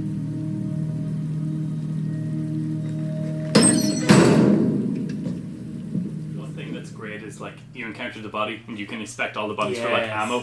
You encounter this one and you notice the head's gone. The head seems to have been twisted off. Yeah. You walk up, thunk, and then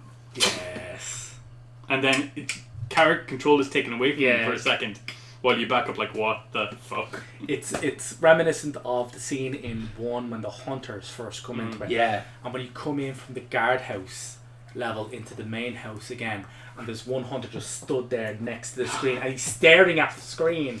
He's got his back to the door. There's no reason for him to be there other than to freak you out, and you scream. You literally scream because he's just stood there, and then you blast him in the back with a shotgun and he doesn't go down and you freak out and you kill him again. But it's just crazy. It's brilliant. It's just ultimate. And it's just, you cannot say you like games or survival horror or anything like that if you've not played Resident Evil 2. And get the remake if you've got a PS4. The original, played in every fucking possible console. Yeah. Just do the thing. Man, there are some great like remixes of scenes. Yes, it's brilliant. It's so good. It's meme worthy. Yeah. Meme worthy for the best reason. Again, the guy who modded the DMX into that game, you deserve a fucking medal. Absolutely. Genius. Absolutely genius. Adam, you're number 6. Number 6, mate. Number 6. Fucking Half-Life. Hey! That's what you were pointing at me for. Yeah. I wanted to say, yeah, maybe we don't want to go too in depth. We'll be covering this later. Hint fucking hint. Sorry, I was shite on for ages about it. So Adam, why do you like Half-Life more than me? Why do I like it more than Neil? Let's add some Because they tension to have this. like the universal like formula for gravity written on the wall. When all of these scientists are supposedly MIT trained, it's like, yeah, you guys forgot that one, huh? carried one. Shit.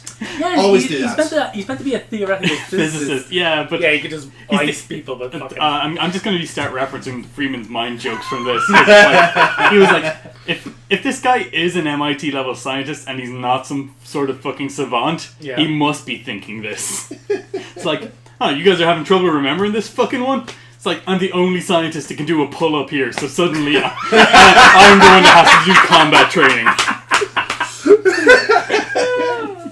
Very good. Man, Very, it's very just a great game. As Neil mentioned, Blue Shift and Opposing Force, I think, is phenomenal. Yes. There's actually these were the only games I had on my PC for ages. So I used to just like put on, I'm not gonna say which shit genre or which fucking bands. I used to put on music and fucking speedrun these games before I realized that. Definitely. Yeah, fuck off. Made rhyme with sync. This would have been my first challenge run game before I realized that. Yeah. Opposing Force using right clicking second attack function wrench only in Half-Life 2 Opposing Force. Thunk! Bing! Which just obliterates everything. You can run up the electrified downed helicopter to start to get an early machine gun with grenades in it. Nice. You can put a chair in the doorway after Barney opens it to let you out, and then hop back over and smash his head in with your wrench to get a gun. Nice. Early. All it does is add 6 extra bullets because you're going to be using the wrench on all the early enemies anyway. But, it's an early gun. Yeah. Good. What I quite liked about that is that somebody had sent me a fucking clippage from a gun magazine. This is the type of American friends I have. The M401A sniper rifle in it is clip loaded. It's the Marine sniper rifle, which isn't clip loaded.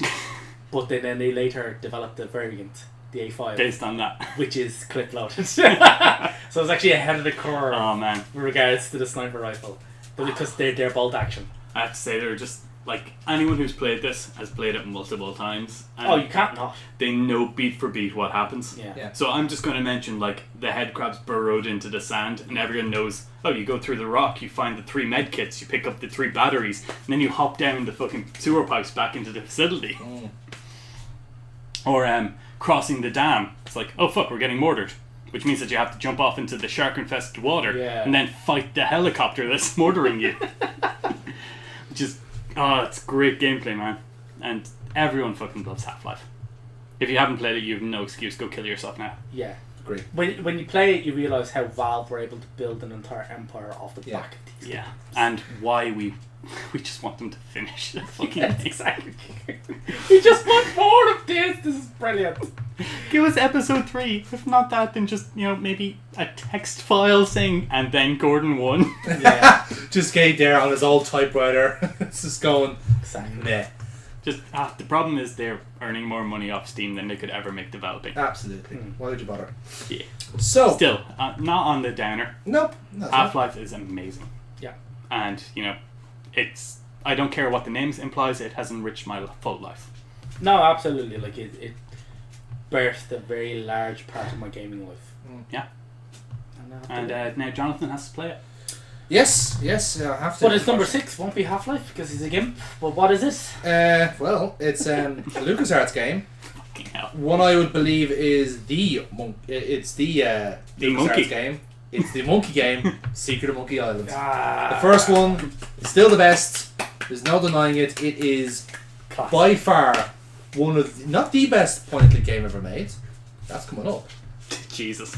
But it is very, very close. Like, it is a genre setter in terms of this sort of stuff. Oh yeah. But the gas thing is, like, we've gone about games that have done, in a way, like, parodies better than the originals. because again they've done cases where okay, we have all the cliches, we have all the things you would expect from a game of this era, of this time, and we've done them as a piss take and therefore make them better. Except for Monkey Island, that have done it so well, you can't really consider it a parody. It's just in that universe, all the comedy is real. It all makes sense. Yeah, it's a parody that's parodied its source material so well that it's actually kind of ownership. It's the one where the only way to die is actually like, oh, I can hold my breath for 20 minutes, so you have to stay underwater longer than 20 minutes. Yeah. No, if you do that, you're suddenly in the rotting corpse. You just press a button. It's like, oh, I'm back to normal. It's great, but it's all that sort of stuff. There's so many moments I can talk about, but it's just everything about it is just this one sustained laugh. Like one of the first things you have to deal with is you can talk to these pirates at tables, right? You have one pirate who'll have like a generic backstory. You have one guy who's pimping out the game Loom because it didn't sell well on release, and the other one is a dog. You can talk to the dog and he'll go backstory, and shit like that, which is great. You go into the next room and you have three pirates that give you your 3 plot lines. You follow them and you get to the rest of the game. The characters in it, Stan, the used ship salesman, is one of the best characters ever fucking made. It had no right to be. It was just a side. Such a fucking bumder. Oh, he's such a fucking charlatan. But it's the fact that like even originally there's like 3 or 4 frames of animation to work with, and they use all 3 frames to make the most weird hand actions they can. Yeah. And then when they remake it, then they go, okay, fuck, let's just make him a fucking windmill, basically with the hand actions. But and even when they do the voice acting in the remake. I'd probably classify that over the original. To be fair, I think this is one of the games where you could tell the developers were just having them laugh. Oh yeah, like you can tell they probably trash this out in a day and just going, yeah, this happens. Oh yeah, that happens, and this happens. I don't really. No, I don't think so. I think they're like, this will be fucking funny. Yeah. They'll not have a clue how to make this. Yeah. The fact is, like the first set of the game has you doing trials basically, and you have to collect these 3 things to show these pirates, right? That's obviously going according to plan, you become to a pirate, but all the 3 prizes are fucking t-shirts. And it's just like, I claimed the underground prize and all I got was this lousy t-shirt, or I beat the Swordmaster and all I got was this lousy t-shirt. Which you have to do in an insult. And that brings me to the swordplay. There is none. Yeah. It's all done through text. You have the swordplay. Oh, that's easy. You can wield a sword, no problem. But insults. Yeah, that's the hard part. Swordplay. And then they don't do that in number 2 because again it goes fully into point and click malarkey. But in the 3rd game they bring it back, but this time it has to rhyme. Yeah. And was kind of nice, little cute little ode to it. But the first game, Jesus Christ, even to think of we can't do swordplay on this engine. What can we do? Just insult them instead. But just have an insult sword. Dude, genius.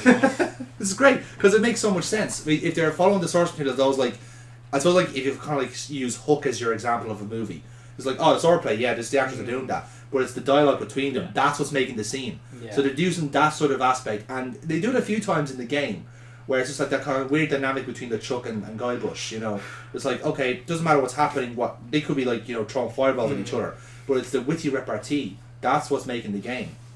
And yeah, I love your pronunciation. Repartee. Have you repaired your tea? No, I haven't. Repaired your tea. Please, by all accounts, repair your tea before you drink it. But it's absolutely fantastic. Brilliant. If you ever want point-and-click adventures, it's that. Absolutely. And if you ever want a proper survival horror adventure, you'll head up with my number 6, which you will need to repair your T4 because it is System Shock 2. Yes. Brilliant. BioShock's precursors. Yeah. The game that BioShock really desperately wishes it could be, but can never be because it's made by hacks. Not hackers, because that would be System Shock. That would be great.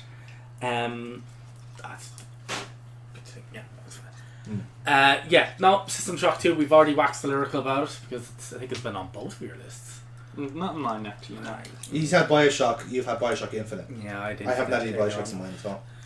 BioShock 2, System Shock 2. Excellent. BioShock 2, no one likes that. No, nobody likes that. Excellent. Works on so many levels. Such a terrifying, scary game. Introduced the world to Shodan, quite possibly one of the best antagonists ever created. Yeah. Which was created purely as a mistake to take over the Xerxes system. Excellent. Just a frightening, terrifying, horrifying spectacle of a game. Yeah. so claustrophobic. Claustrophobic despite the fact that it's set across 2 starships. But that's what makes it so... into the middle of a hive mind. Yeah. Spoiler. No, I love the game. I've played some of it, so I can attest to that. It's quite frankly, it's very Bioshock-y in that, you know, you upgrade yourself via... It's a brilliant mix of first-person shooter and RPG. Brilliant. It's well balanced. How you your upgrades, the AUGs, the skills, the big twist in the middle. Everything's fantastic. The way a lot of the story is told through audio logs, which are all brilliantly voice acted. Yeah, they actually are. It's quite terrifying. Everything in the game really makes sense. Why the monkeys are there? Why they have psychic telepathic abilities?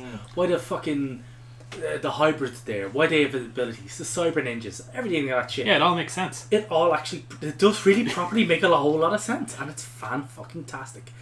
Yeah, it's really truly wonderful, and it's a properly brilliant game. It's really fucking terrifying. So get it. You can get it on Steam. Get a good pair of headphones. Yeah. About the only thing I'll add to it, it's a great fucking shooter. The sound design in it brilliant as well, yeah. It's a brilliant shooter, and how you want to structure the game as well. Like, if you want to play it with conventional weapons, it's great. It's a good game. You want to play it as a more tactical marine, that's great as well. If you want to just go no fucking weapons whatsoever, go non-physical, and just psychic the fuck out of everything, that's great as well. Yeah. You can do that. You're setting up like walls of flames and cooking your enemies alive. It's truly brilliant. Yeah, just fucking do it. You can get it on Steam for literally next to nothing, for less than a cup of coffee. Yeah, for half a blowjob. Yeah, if Adam's charging you. They are good rates. Never receiving. No, I'm only joking there. He's doing it for free. Yeah, I install System Shock on in exchange for letting me give you the blowjob. That's how it works. He's doing it because he likes the taste. He's for the sport of it. Absolutely. Yeah. He can't charge money for doing what he loves. You do what you love. You're just doing what you love. Don't you listen to them. You're just doing what you love. Seriously, System Shock 2, get it, buy it, get it. Yeah, I have gone into a couple of shocks to the system with that. Get a great set of headphones, play it in the dark. The sound design is impeccable. Oh yeah, the sound design is brilliant. And you will just love it. Get it.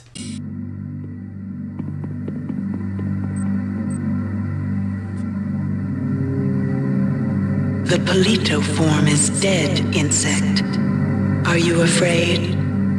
What is it you fear? The end of your trivial existence. When the history of my glory is written, your species shall only be a footnote to my magnificence.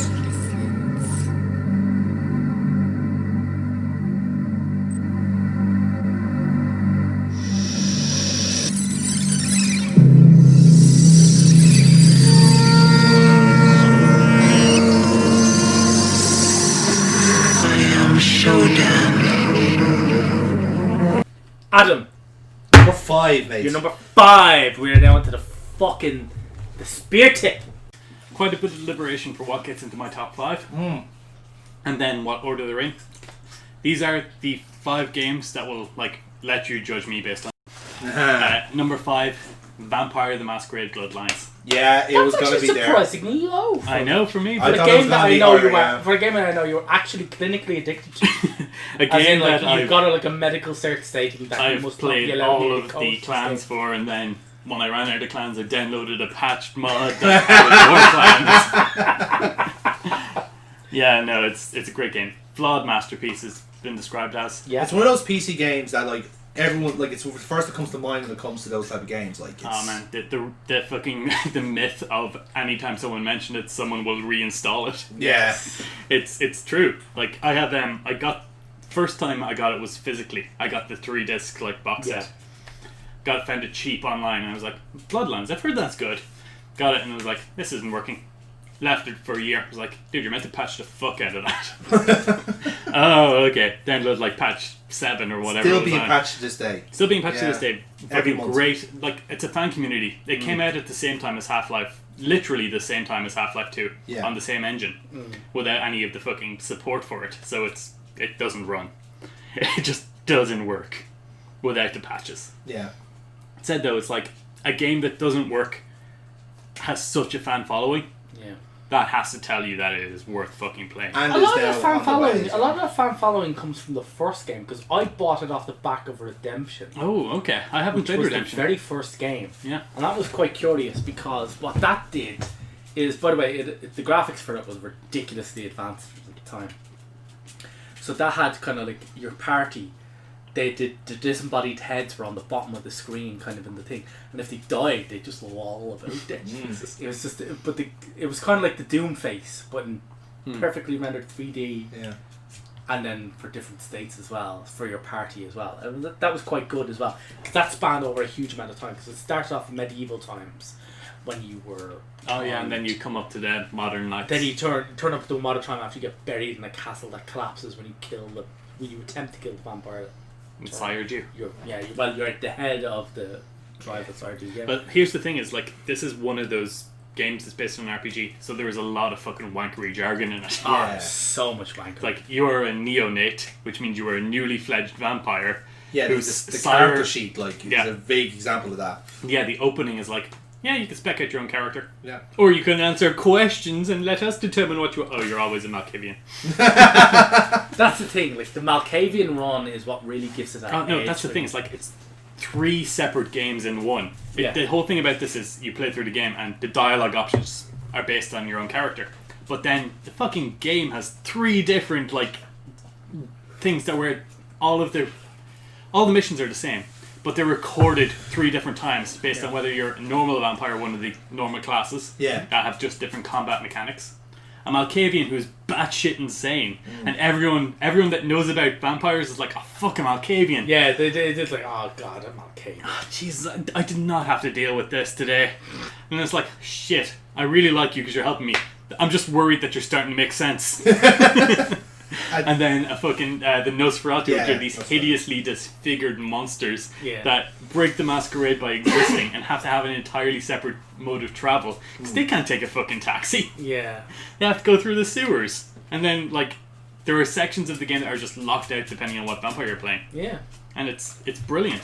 Isn't there like a skill that the Malkavians have where they can actually like deduce correct answers? Oh yeah, no, that's just inherently within it. It's like all of your things. Isn't there like one you get it like you get it to like level 3 and then all of the dementia. Dementia, yes. You can just decide to skip all of the dialogue checks by going, yeah, no, but have you ever considered a sunrise? And they're like, fuck, a sunrise? That's mind-boggling. Oh my god. The artistry. And then they'll just get as mad as you are because you fucking infected them with your madness. There's one part where there's a potential masquerade loss or redemption where someone who knows you're walking in Hollywood and someone who knows you from when you were alive sees you, and it's like every other character, you can either persuade them that you're not him, or you can flirt with them. She's like, ew, you're like my brother, why are you doing this? And it's like, oh no, I have no idea who you're talking about. Okay, I guess it can't be you. And that's a redemption. For the Malkavian, you convince them you're their lost pet turtle who was flushed down the toilet. Shelley, that's you? Oh man, I haven't seen you in years. How are you? I've been fighting alligators. But all the stop signs and all the news reports as well. Oh yeah, Malkavians have extra the news reporter that reports on you. It's like, and a warehouse was bombed downtown. Police believe it was by you. And it's every single mission as well. 13 people were butchered on the horror ship. By you. And then he'll start talking to you. Yeah. It's like, what is it, a fish talk to the sushi chef saying, I will play you in a game of checkers, with this like weird monotone thing. And if I manage to beat you, you must quit being a sushi chef and give up your evil ways. Now, he didn't know that tuna are really good at checkers, so within a couple of moves, the tuna had him beat. The tuna said to the chef, now you must give up your evil ways. The chef looked at him pensively, nodded, and stabbed him in the guts. He said, but I won. So did your father, said the tuna chef. And it's like, they ask you what you think of that. The Malkavians' answers are, ha ha ha, I don't get it. Or, yes, very deep. It's like, just, wow. It's so mad. Like, it's just such a like, it's a game with a batshit run. Yeah, no, and the voice acting. Dialogue in this game makes it. As I say, it's flawed. Combat in it is terrible. Yeah. But I fucking love it because like you spec yourself up with pure fucking melee and you go around with a baseball bat, swing once, takes 50 damage off someone and they'll fly across a room. And it's just like so weird. I went pure feral claws. Nah, yeah, that's a very good way to play. I was trying to kill everything with guns and shit, and I was like, oh fuck this shit. No, and then I just went feral claws, and I was just fairies. No. Carving it. Guns are the way to go for late game. The game you can't. The game plays itself off as, you know, like it's all dialogue. Oh yeah, when the but after a while you kind of have to. The Leopold Society get into it, you kind of have, because they've got all the fucking ranged rifles. My first playthrough, I was a Toreador because this is my first introduction. It's like, oh, the autistic vampire. So I was like, yeah, I kind of want to go through like a dialogue heavy run. I've heard that's what this game's about. So I did that, and it was like, okay, I guess if any weapon, I guess a sword. Yeah. So I'm like putting everything into fucking melee, trying to find a sword, going around with a knife, going no idea. Shooting at you with fucking I'm fucking getting minced so much. Never used any of my abilities, and up until the end, I was like, well, I've got a lot of extra points. Let's put them all into this one. Serenity. It's like slows down time. I can dodge everything just by walking 2 steps to the right. I think I mentioned it to you the first time I played. I was like, yeah, I got to the end of the game without realising I had vampire powers. You were like, you played through a game called Vampire the Masquerade Bloodlines and didn't realise you were a vampire. Because you're masquerading so well. It's called being a character actor. It's great. Called getting into it. As I say, every quest had great fucking things. When you're trying to find a snuff film, so you go into a porn shop, and the guy in there is so afraid of the fucking snuff film that he sends you off to the fucking place to just get you murdered. Very good. Oh, dude, it's a great game. It's brilliantly well written, really well done, really well scripted. Hidden vampires everywhere. And they're remaking They're making a sequel, rather. Oh, they're making a sequel. Which I'm hesitant about. I don't know. It's fair to be cautious about it. I'm not. Fuck it. I'm throwing myself into it. I am tumescent about such a remake. I said stop making up words. I'm making this up. But yes. Yeah, no. Vampire the Masquerade Bloodlines. If you haven't played it, I recommend. If you have, then go reinstall. Yep. Yeah, absolutely. Jonathan will how be many playing reinstalls occurred during our talk about it? Yeah. I don't know. Like 2 I think at there is least. a rate. Like I think it's like 2 a minute, isn't it? Mm-hmm. If you have reinstalled it, please like. Yes. Like, share, and subscribe. No, just one of those things so we know. No, like and unlike, and then do that like rapidly to fuck the algorithm up. Actually, that does break YouTube if you keep doing that. Actually, I've heard that if you do that enough times, you become a virgin. And the whole internet will break down and it'll just come up level 2. And we will be there on level 2. It's a Frankie Boyle one, isn't it? Yeah. Our father loved me. I was a good girl. I always did what I was told. You always hated that he loved me. You disobeyed him. You brought men home when he wasn't there. You were an awful daughter to him. Father came home drunk one day and mistook me for Therese. Because I'd fallen asleep in her bed. Don't listen to her. She's lying. Therese walked in while he was there, and she saw me lying with him, and so she went to the closet and pulled out his hunting shotgun, loaded it with deer shot, and blew his mind out all over the silly clown wallpaper. That's a lie. Father killed himself because of Jeanette. She made him miserable. As I recall, he died with a smile on his face. The police sure did. They broke us up for a little while, remember? The first thing you did after your escape was find me. Enough! Don't say another word about that. So, sweet sister, is this how it has to end? I admit I always knew this night might come. Well, any message you want me to give Father? An apology? A love letter? Jonathan, you're number 5. My number 5, here comes my hot take. I believe is the most complete point-and-click adventure ever made. Where that makes it the best is entirely up to you. But I can't find any major faults with it. I think it's perfect from start to finish. Paris in the fall, the last months of the year and the end of the millennium. The city holds many memories for me, of cafes, of music, of love, and of death.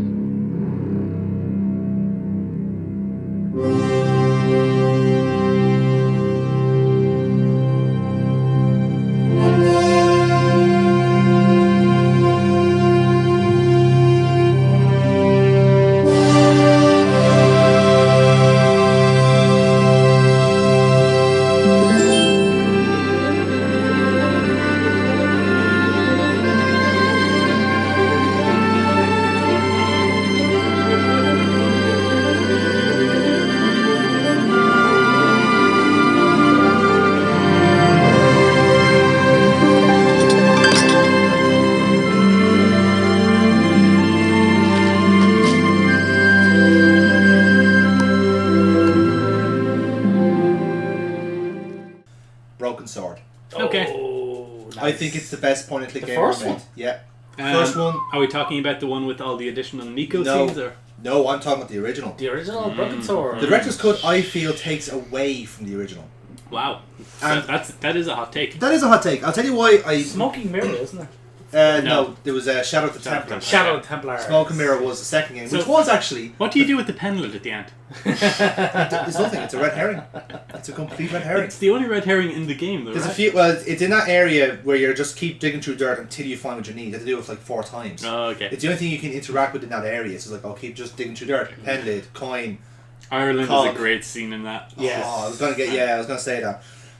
I'll talk about the original. I'm gonna shut up. I'll let you go. Yeah, I'll talk about the original first because I played 2 first because again I got off a gift from someone, and then I just so happened to see number 1 in a store and I said, okay, I'll buy this because I already had the demo from Broken Sword 2, which is a really weird thing to do. Like it's just like, oh, here's the demo for the prequel. For the prequel, very weird.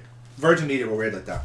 Anyway, so I after 2 or 3 years after playing Broken Sword 2, got the first one. I was like, holy shit, this is so much better than number 2. And that's not a detriment to number 2 itself. It's a very good game by all accounts, but it's just slimmed down so much. It's like Diet Broken Sword 1. Yeah. I mentioned when I was talking about 2 that there's this open world aspect to the game, where if you're in Paris, it's like a hub city. You have different locations to go to, and that's great because you are a tourist. Your main character is like touring Europe. You're the prickish American that doesn't understand it the makes culture. sense for you to basically be on your holidays and going to all these famous areas around France. But you've got a vendetta. You've got a reason to go around these places. That clown tried to blow you up. Exactly. Yeah. Which is a great intro, I'm going to have to say. Yeah. Now the reason I don't say I'm not a fan of the director's cut. I just think it takes away from the original. The Nico sections are very good by themselves. It was just designed solely to make her a protagonist, basically. It was designed to make her do something. Means to an end, basically. And the weird thing is that like the director's cut has all these clean and polished new areas and new puzzles, and then suddenly smash cut to 1997. Voice acting and movement and story and puzzles and all that sort of stuff. But I can't fault it. One of my favourite sections ever in games is Lochmarn, where you're going to this like backwater fucking Paddyville, where like there's one in every county, or at least 17 in Kerry, where every time you walk into a pub, Kerry. I fucking live there now. Yeah, but you walk in and it's like every Irish pub you've ever been into. And rural Irish pub. All of the people there, you recognise them from your hometown. You know every single one. It's like the little fucking kid who's looking out for sports cars. Yes. Oh yeah, you have the 2 old farts sitting at the bar just complaining about people they've never met and before. the dynamic between them is brilliant because one of them's a real fucking know-it-all that probably watches like University Challenge on the telly all the time, and the other guy who records University Challenge so he can put it on later when friends are over. Yeah, and show the wife. Yeah. It's like, Jason, no, I know about Bartholomew. There's a good bunch of lads now. And then the other guy is thick as pig shit. He's just completely like, just fucking canaries flying all around him. And the barman has his just dry rhetoric to him. He's just sick of everyone's shite, but he's not arse going anywhere to get a new job. And then you have the creepy guy in the corner who likes killing rabbits, who has his snare out to get his lunch for tomorrow. And the real true hero of the piece, the fiddler in the corner. Yeah. Oh no! What? No, I forgot one. There was the farmer on the haystack who was reading poetry. Yeah. And then there was the goat. Yes, the goat. Oh man, which was the only puzzle I did not get myself. This is why I'm so annoyed that you can't find the original anywhere. The director's cut has overwritten this because that goat puzzle stumped people for weeks on this game initially. Because the way it works is, so you get gored, you get knocked down, and a few seconds later you get back up again, and you walk back to where you were. Right. And the thing is, there's a prompt hidden in there that you do if I think it's like a rake. I think you click onto, but you don't realize it because nothing comes up. You have to move. You have to actually. So you actually have to grab the mouse back and then click on this thing, and then within those 5 seconds you run and you tie up the goat then. But in the director's cut, you stay knocked down. You see, so they actually completely nullify that. Would you say it's an unintentionally difficult puzzle? Yeah, they didn't mean for it to be that badly. I wouldn't even call it badly designed. It was just no. It was counterintuitive. It was counterintuitive. It was point and click adventure. But there's so many great puzzles in this. Even in Lochmarn, you have to open up a vault basically, but you have to. All you have is plaster of Paris, the statue that you use it for, and then the whatever else you can find from the pub. So you have to figure out how to make an indent of this statue. Yeah. So you go out to the dirt and you just like use force to force it into the... Yeah. Oh, tons of stuff like. There's a great chess puzzle in Spain where you actually have to know how chess works and set up a checkmate scenario. That's in keeping with the canon that you've been listening to for the last 20 minutes. Mm-hmm. There's so much fucking story to this. And like a great thing about it as well, you pretend to be an electrician. You take the rabbit snare and use it as a fuse, and if you don't go to fucking fix that later, you'll burn the pub down. No, it floods. Or if you leave the tap running, it floods. The fucking thing. Yeah, and there's so many good things in it. About when you're about to go to Scotland, which is the final level, you're in this train carriage, and just so many funny characters in it. Like there's an old gran who I won't spoil. She appears in most of them, doesn't she? That's Lady Piermont you're thinking of. Oh, who it is, yeah. She's another one that I forgot to mention, and she's just like, you know of someone who's like this, basically. Or at least if you've met British colonials. Like, if you listen to Desert Island Discs, there's always one dyke who lived in Zimbabwe for years. And this is what they sound like. It's like, oh, darling, no, I'm so British, and I couldn't possibly help you unless you... I live in this hotel, and I know all of the staff. I'm afraid you'll have to feed me 2 crumpets, and perhaps even a scone for me to help you out. How do you live back home because of all the blacks? That's exactly what she's like. But the brilliant thing about her character... I could let you get to the balcony from my room, but what's in it for me? But the best thing about her character is that she's self-aware about it. She knows, like... Yeah, she's putting on the act. She's putting on the act. She finds it amusing. Yeah. It's like, I know what to do. A good dose of British arrogance will do the trick. She gets up, waddles, because she's fucking morbidly obese, and then she just accosts the French receptionist for a few hours. Like, she's just taken a liking to George for no apparent reason. She just likes him. Likes the colour of his jib. Yeah. And even on the train then to Scotland, you have to, like, basically talk to these 2 Newcastle fans. They're not Newcastle fans, but they're wearing black and white stripes. They have weird, odd Geordie accents. We're talking about fights with potentially horses, not confirmed. Just so many weird, like, fucking sideaway characters. Ultar from Syria. Again, he's great. Ultar is brilliant. I forgot about that. You see what I mean? You always forget about these characters until you play them. He's a taxi driver who's a complete spoofer. Yeah. Complete spoofer. Because he's there like, I have this executive taxi. Oh no, my Jeep has no fan belt. Let's just go into the restaurant. If you break the toilet, you pay for it. Yeah. Or the barkeep. You take the chain off the toilet. It's like, what are you doing with the chain of the toilet? Put that back now. So you have to find him a replacement. Yeah, he has some of my favourite lines in it, because the barkeep in Syria, he lost his tongue. I was like, he lost his tongue? How? I was like, he was in a fight. I was like, and he lost? He lost. He won. Imagine the other guy. Oh, and then the Hendersons, Dwayne and Pearl. Yeah, and they're looking for an antique, so you have to fabricate an antique for them. You just get a statue and polish it up a little bit. It's not polishing it. You have to dirty it, don't you? Yeah, that's what it is. Yeah, you have to. I think I had like grease paint or something. The little kid is trying to fleece you like crap and tat. Yeah, you managed to buy one off him, and it's like, what's this inscription underneath? Made in China. No, that's Made in China. Oh yeah, no, that kid was great as well. It's like, your English is fantastic. Where'd you learn it? From Jeeves and Wooster. What-ho? Tally-ho? Pip-pip cheerio. Brilliant. Just there's so many things in this game to love. There's a section in where you have to masquerade as a doctor. Mm-hmm. Like, you're Dr. Stobar for a while, just nick a lab coat, and the janitor is the one guy to fool, and he's not the full shilling, just to be adequate about it. But he's so hard to get around. Like, you have to pull out his fucking buffer, and then you can dance around him. Like, there's so many great things about it. There really, really is. Brilliant.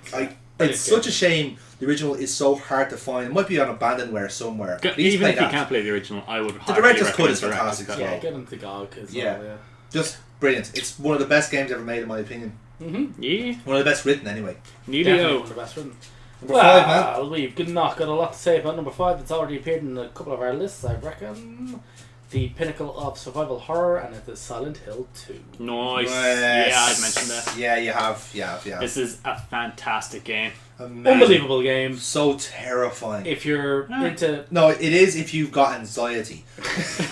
It is if you're me who has murdered my dead wife. But the thing is that the anxiety and the fear start right off the bat. Yeah, when I asked you how difficult do you want your puzzles to be. Yes. The hard puzzle difficulty, by the way, it was the first, I think, only game. It's like combat difficulty and puzzle difficulty.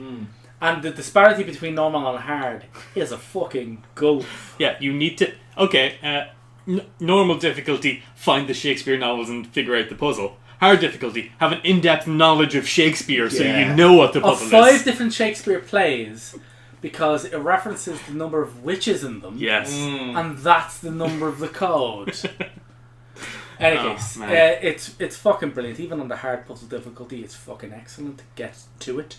It has been fucking characterized to death. It has been explored. Yeah.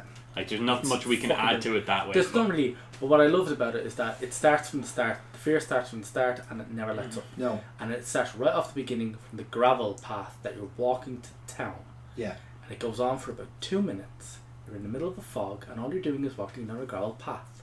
Now, if you're new game plusing it, this is where you'll be introduced to the chainsaw weapon, which is fucking useless because it's so fucking slow. However, if you read the reason why it unsettles you, and nobody really notices this until they play it back when you've said it to them, is that for every step you take, a subsequent step happens in the background, just a second delayed. Yeah. And it's never explained. You can look back all you want. It never gets... There's nothing ever. You run down this 2-minute long section, something following you, and it's never said. And it's that thing where it keeps you... It gets you off balance right off the bat. Yeah. Keeps you there. I mean, it is fucked. Yeah, like a lot of reviewers have always made a point with Silent Hill 2. It's not that kind of jump scary horror. No, it's the epitome of Japanese horror. It's a very subtle horror. Yeah. Like Like, it seems American like, horror is slasher or jump scare. Yes. Japanese is psychological. Yeah. It's you are the villain. Bizarre. You have done something wrong. Yes. You deal with this shit. And it's also it's the fact that like you know their enemies are there. You know they're there. Feel shame. But sometimes they just don't do anything. You just, but there's it's a the fact bizarrity that as they're well. there. The Upsets you more. The bizarrity between your wife and their twin. Yeah. The ambiguity about whether or not what you've done. Like the fucking rape monster boss Yes. that is based on the other girl that you're helping. The fading letter throughout the entire game. Pyramid Head himself is such a fucking analogy. Exactly. It's like it's just so fucking exceptional. And the Silent Hill series degraded quite a lot. When it stopped being the original series. Yeah, pretty much when it stopped being. Shattered Memories on the Wii, kind of got back into it. Very good. It's a good game. But Homecoming isn't a bad game. It's just a bad Silent Hill. Yeah, it's a bad Silent Hill. Yeah. If it was anything else other than the Silent Hill, you kind of go, "This is actually that was a decent Western horror." Yeah, this is actually a decent one. But the fact that they put Silent Hill in the end of it, it comes to the high bar that is set by Silent Hill 2. Yeah. And not only do have no other Silent Hill games ever come close to this bar, but no other games have. Yeah. And it's just maybe with the exception of the PT trailer. Yes. Which again, like PT fucks your mind the same way Silent Hill 2 it's does. just you play through that and it's like, oh, this is Silent Hill. And actually the more recent remake of Silent Hill, that's really, really fucking good. But Silent Hill 2... Not the film, where Sean Bean survives inexplicably. Any movie where Sean Bean survives, nah, fuck it. But no, Silent Hill 2... It's not worth watching. When you read it, it's brilliant. Nothing's really explained. It's so great. It's just a really fucked up game that works to get under your skin, into your head, and just stays there. Because I played it for like a couple of hours, and like unbeknownst to me, I'm just like sweating for no reason. My back is like so. Why is this happening? I've just killed 2 guys. One thing, that's like, why it's fucking triggering the anxiety. The thing is, like, you put on the radio so you can tell when enemies are near, and little do you know that's fucking telling them you're there. Because obviously, I hear the noise. They hear the noise. Yeah, but I can kill the light. Yeah. Oh, but how the fuck am I to see? Yeah, and a great thing about it as well is like Silent Hill. It's meant to be personal. And they even explicitly say it in the cutscenes. It's like, they appear as monsters to you? Yes, the other characters, they see something different. The kid, the child, doesn't see the monsters. And the girl as well. It's like, monsters? Yeah, the guy as well, you've gone down in the fucking garage. The great thing is, like, you can get this item. You can pick up an item and it just fucking does nothing but hurt you. Yeah. It, like, literally just starts draining your health and you automatically get the bad ending by picking up this item. Yeah. Which you're encouraged to do because it stops someone else from having it. It's just like, what the fuck? It's just brilliant. And with the alternate endings, there's the obligatory Silent Hill Shiba Inu joke ending. It's just either fantastic. aliens or sheebies. Yeah. But it's just fantastic. And there's the ambiguity towards the endings as well. The resurrection ending and the ritual endings. The ambiguity around them. The fact that you can actually just... You can be a total dick, a selfish dickhead, and get her out of there and get Maria out of there. But then on the drive out in the cutscene, she starts coughing. Yeah, that's... Oh, man. And that's it. Honestly, I argued the good ending is the suicide ending. Yes. The way you go into the lake. Yeah, with arguably your wife Mary in the boot of your car. Yeah. Which is... It's horrible, but the thing... And that's all they do. On the drive out, we got out of there, it's great. Oh yeah, that's cool, that's great. And she just starts coughing, and then it just cuts off there. And he's going through it all again. And it's just repeat. And like Stephen King says, that's what hell is. Yes. Repetition.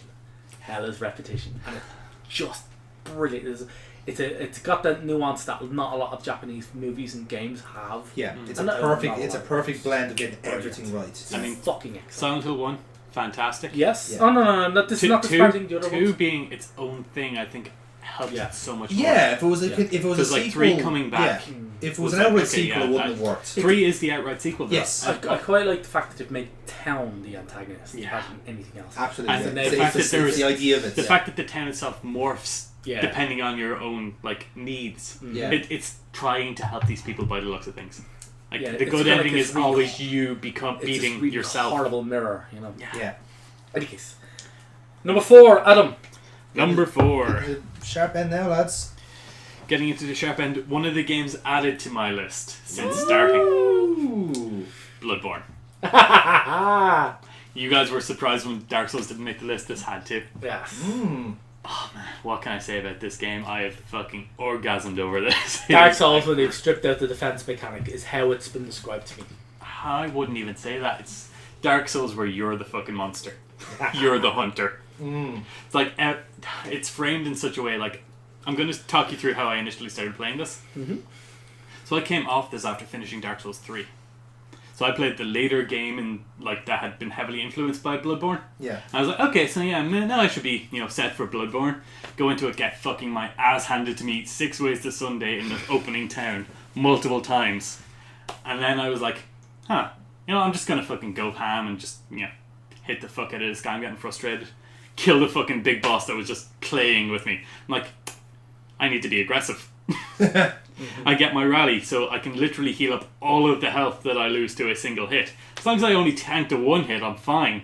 And then it's like the game starts rewarding you really over the top. It's like, it's not Lord of Cinder slain or victory achieved. It's prey slaughtered. It's like, you are the fucking hunter. You are the good hunter. Go out there and just fucking obliterate the scourge of beasts.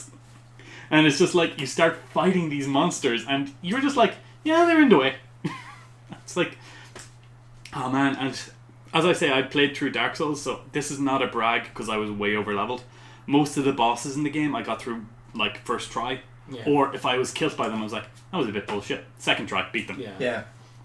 It's like when they hit a super attack and I was like, don't know how to dodge this. Just going to tank and see how much damage. Dead.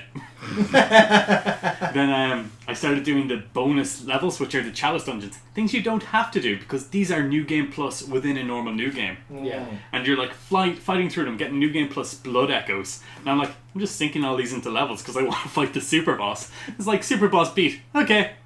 Guess I should go finish the game now.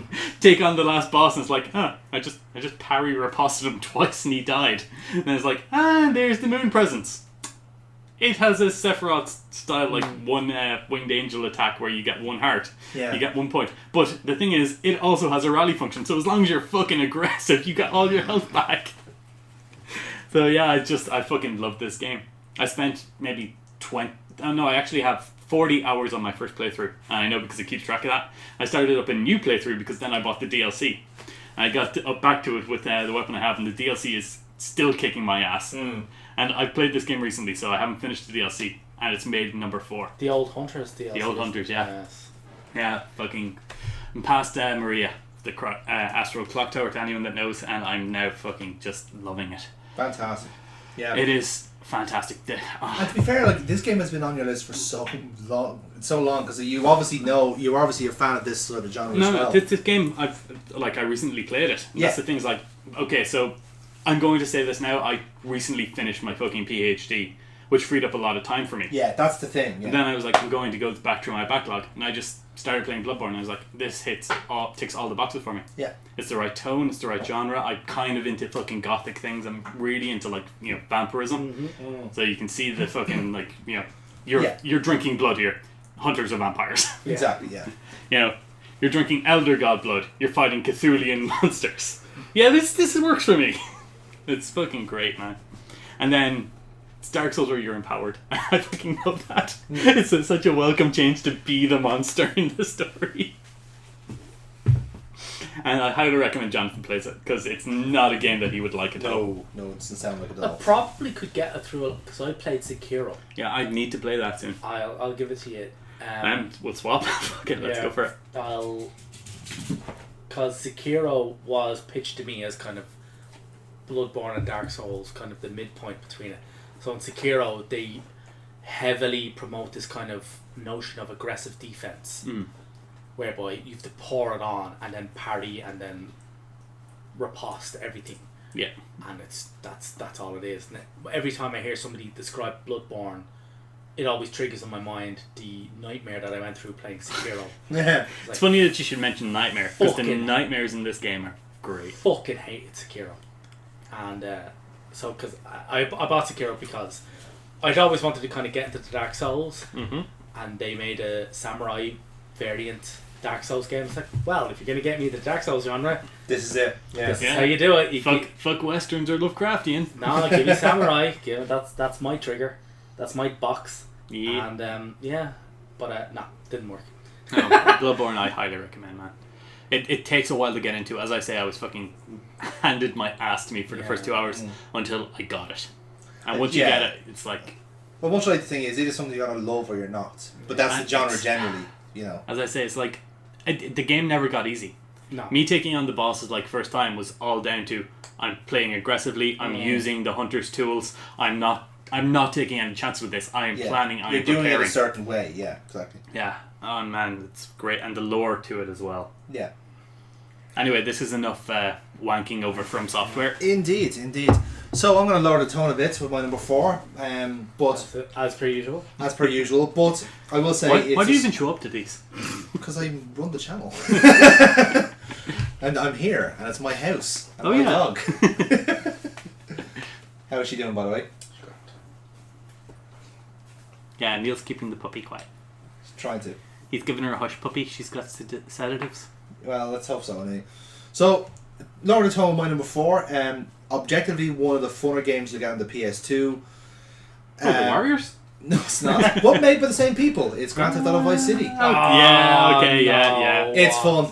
I'll give him that one. Neil, it's just fun. No, I wouldn't put it in my top 10. What are you Doesn't talking matter. Who gives a fuck? Tommy Facetti. Why you care? Never let that guy Why out you of care jail. about plot or characters or story? So I told myself Mario. Take it easy. It doesn't matter. Why is it terrible? Should have told him Mario. Because it's not well written. It doesn't need to be well written. It's fun. It's a sandbox game. It's a lot of bollocks. It's got an ice cream company called Cherry Popper Ice Cream. Come on. It's not meant to be well written. It's a fucking... The military helicopter's called Brown Thunder. Yeah. The Piaggio scooter is called a Faggio. Come on. We recently explained that to an Italian friend of mine. He's like, the Piaggio is a Faggio. That's great because of the copyright. It's like, no, it's because it's got faggin in it. Yeah. But the porn star is voiced by Jenna Jameson, an actual porn star. Oh, the cast of this is fantastic. Yeah, the voice cast in all the Grand Theft Auto games are brilliant. Yeah, no, Vice City was by far the best. And the fact that it's just fucking Scarface turned up to 11. It's complete. That's my point. Like, the person who wrote that clearly didn't read any books about the 70s and just watched Scarface 10 Yeah, a times couple of times, yeah. Yeah, but that's fine. And then put a neon filter not over it. fine. It is fine. Wait, if you're making a game that's just gonna be like here's a fictional world. Have you ever gotten in a helicopter and then just driven down the beach with your blades tilted so his bodies will get sucked up into the blade and then go flying? That's not part of the writing. Writing. You had to write that. Forget about writing. You have to write your own story. Writing has nothing to do with this. They Write just your own story. But it's the actual Paint story. your of, own life the on the actual canvas story that is of Vice it's City. Garbage. It's So total what? Garbage. So fucking what? Okay, go on for it. You have this big sandbox. Go for it while you like it. This Go big for it while piss you like take it. of 80s Go Miami. for it while you like it. Right, I am. Stop saying go for it while you like it and you will. You've got this big piss take of 80s Miami, right? You've got this kicking soundtrack. You've got it's this Miami. kicking. Yeah. You've got this kicking fucking cast of just actors here. Here, Burt Reynolds, do a character that's basically you. Well, I'm thinking baby, girls are going crazy. You've got fictional radios that half them are all improvised and they're all fantastic. Maurice Chavez. Yes. Let this hairspray. Mr. Zoo. Oh, Mr. Zoo. Oh, great stuff. God. I was so much fun with it because again, just switch off the part of the brain that's like analytical and critical and all this stuff, and just enjoy it. Yeah, switch off your logic centers. Yeah, just and switch just off play Grand Theft Auto. and just have fun. Enjoy it. That's what it's there for. I will agree with you that when it gets to the games like 4 and 5, they're actively trying to write better stories. I hate that. It doesn't work as well. But make it up a little sandbox with things that you can destroy and people to kill and cars to drive and missions to do and characters to dick around with. That's Grand Theft Auto. That's what it does well. And Vice City, San Andreas, 3, put 2 in that category as well. That's what they're good at. That is it. They don't need... Writing isn't a factor in the whole situation. You're not going there for the fucking story and the motivations of the characters. You're there to fucking get a chainsaw and cut people half to shreds. I'm gonna call you up on this one. I fucking love the characters in that. Your shyster lawyer who fucking sends you out to... But that's the thing, break up. But It's that's basically all just we are. Sean Penn from the fucking... So what? So He's even what? got the same afro. Yes, Yeah, that's the point. That's the point. Like fucking Diaz, the drug lord. Yeah. You fucking just steal his house and it's yours somehow. Exactly. Like Mercedes is just a great character himself because he's just like, as I was saying earlier, it's like your own gang. Halfway through, you get your gang, and they're all just fucking called Mario. Yeah. You should have told him Mario. And the horrible Hawaiian shirts they wear as well. Like, just great. Just so much fun with it. As I said, for what it is, you're basically coming off from like a horrible fucking drug heist gone wrong, right from zero all the way up to running this fucking town. Proper GTA story. That's how it's done, and I don't think they've really done it better since. San Andreas is very good, but slightly different context.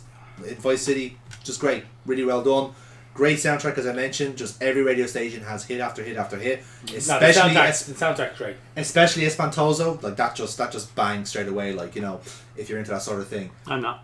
But even the stuff like the K-Chat and VCPR, they're just funny to listen to because again, half that's just off the cuff. Its soundtrack, fucking what? How many CDs was it?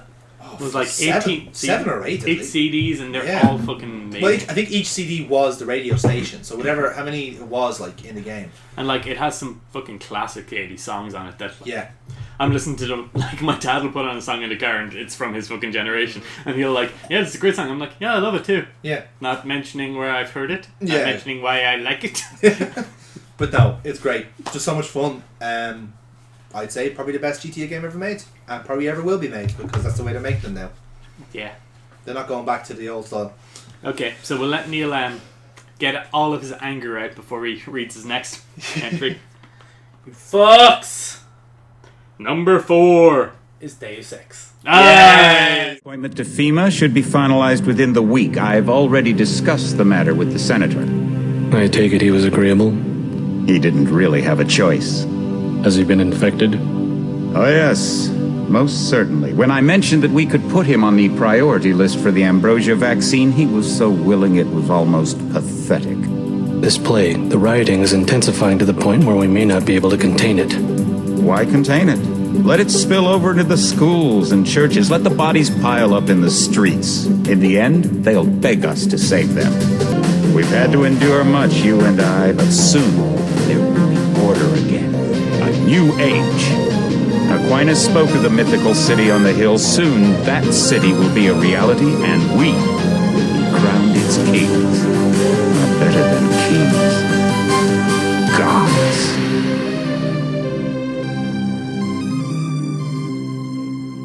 I was waiting for this. That's one. more like it. Yes. Now tell us about writing. He's actually really good at this game. I know, I'm really good at it. Took us 3 years to play it. That's how good he was. Yes, Deus Ex.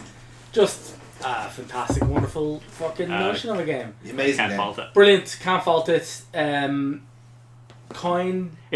Suffered a bit from existing technology, really. Yeah, existing technology, and it was just reaching far beyond its grasp. Yes. But I'm going to say a lot of the games that we mentioned, like going back to some of them, they were all about like multiple choices in games and like story, like having branches. This is one of the games that like introduced that. Yeah, not only introduced that, but did it better than most of them. Yeah. Even to this day, no one has reached Deus Ex's level of depth. I don't think. It's just fantastic. The protagonists, all the characters in it are fantastic. There's loads of weird side quests that go to loads of places that you don't even have to go. It's the quirkiest, brilliant, most noir game around. Yeah. It's just so fucking good. Yeah. It combines so many elements. It's got so many pricks that'll just walk between two people when you're having a conversation. Purple Collins! Fuck you, Collins. Full of shit, man. Man. You've got to put all your points into swimming, as we've said. That's it. You can put all of them into swimming. Paddy Irishman, let's not forget him. All of them into swimming. Go into the women's bathroom. But the thing is that, again, what we said, it did a lot of things for the first time, and it still did them better. Yeah, because it was well thought out. It was so the lore to it is brilliant. The theme of it really nailed it, because even the literature, everything. all the dialogue, the weird shit as well. The whole thing around Paul's escape. The fact that you can just simply wait around and wait for him to fight everybody off, and he'll survive. Yeah, and like it took ages for people to find that out. Yeah, it took ages because everybody just fucking got out the window. Not really. Yeah, like you were told to do. Yeah. But that's the thing, you see, by doing the opposite of what the game says, by putting your controller down and going down for a smoke. But it's just saying no, I'm not doing that. Nah, then you're digging into the actual theme of the game. Then, but that's as well. When you realise what you're doing there, yeah. You're refusing to leave your brother behind. Yes. Yeah. And you're thinking, oh, that's what a true human would do. Yes. Boom. Exactly. Yeah, and then there are junkies that are carrying trank darts, and you fucking get them back on the horse. Gat foo. And also, as well, if you accidentally just clear out the subway station before clearing out Castle Clinton, you'll get complimented on it. There's different dialogue options for that. Everything's separate. It's fucking excellent. And the fact that there's like 5 or 6 ways to skin a cat in it. Absolutely brilliantly. It's great. The whole MJ12 thing that you can stumble into a quarter of the way into the game, when it won't even be introduced half of the way into the game. And you're just sitting there going, what the fuck have I walked into? I'm in a Paris fucking sewer. The fact that half the fucking story's like plot is like things that seem plausible. Yes. It's like, yeah, this could be happening. It's so and the multiple endings too. The multiple endings. The way they set up each choice. Run away from every boss. I was so impressed with how they set up each choice. Yes. Because everyone just contacts you independent of themselves. Goes, here's my idea. If you compare that to how, let's say, Mass Effect 3 shit the bed. Yeah. For example, and just said, pick one of these 3. It was like, but give me a reason why. Pick one of these 3. What's your favourite colour? Yeah. It's that one. But the fact is that there's actual societal discourse with each person. Do you want to fix the internet? Do you want to destroy the internet? Or do you want to be a prick? Or do you want to rule the internet? Yes. That's it. And it's just so excellent. Yeah. And it's genre setter for everything. The reboot was brilliant. It's also on my list. Both sequels sucked. What? Invisible War? Oh my god, it's Invisible so bad. War is not good. But in any case, you go back and you play it and you realise, oh, this was so good because the game's so nuanced. Yeah. You can play it in every single different way, and everybody who plays it differently will come up with something It different. is a great RPG. And That's the thing. It's an RPG. It's the quintessential RPG for me. Like, and it's just so fucking good. And it is literally just the bomb. Yeah. Yeah, boy. Number 3, Adam. Who's your bronze medalist?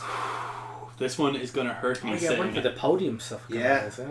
This one's actually going to hurt me to say it because I fucking love this game. Metal Gear Solid. Number 1. Number 1. I was waiting for the number afterwards. Yes. It's a game that You've had to pick your Metal Gear Solid, am I right to say I've that? had to pick my Metal Gear Solid. I've had to pick where on my list it goes. It could have been the number 1 spot, I'm going to say that much. Yeah, these top 3 are that close for me. Number 1 is a game Jonathan and I actually bonded over. Absolutely. Yeah, we started discussing it. Yeah. You were playing, I believe, Portable Ops or Peace I could have been Walker? playing Portable Ops. Yeah, and when like I sat down in the bench and just started talking to you about it, I was like, Yeah. oh, I have the game, it's great, I love the series. Yeah. We just started discussing Metal Gear Solid. And we were all both as nerdy as the other. No, we're far nerdier now. Yeah, Oh, that's way right. nerdier, yes. Yeah, so, this is Jonathan's friendship with me as bronze medalist. Thanks, Adam. Now I know how you've really No, treated it's fantastic game. Yeah. Just like the opening, where it's pure fucking Kojima. Yeah. It is just pure Kojima. And the thing is that it's a great game even if you're not familiar with Metal Gear. If Metal you're not Gear familiar X, with Metal Gear, or even Kojima. It's a If great you're way not to dive familiar into with it, the yeah. fucking movies that it's parodying / homaging / ripping wholesale from, Yeah. it's just great. Like Metal Gear Solid, in a sense, is a real hodgepodge of action movies. But there's one or two real to the core ones, like Escape from LA. And, like Castlevania. well, not that one as such, but yeah. This is it's an amazing game. Amazing game. There are things in it that I didn't even realise till like this year. Like if you wear the fucking box and let a dog piss on you, they'll stop attacking you. Yeah, I was like, what? How? What?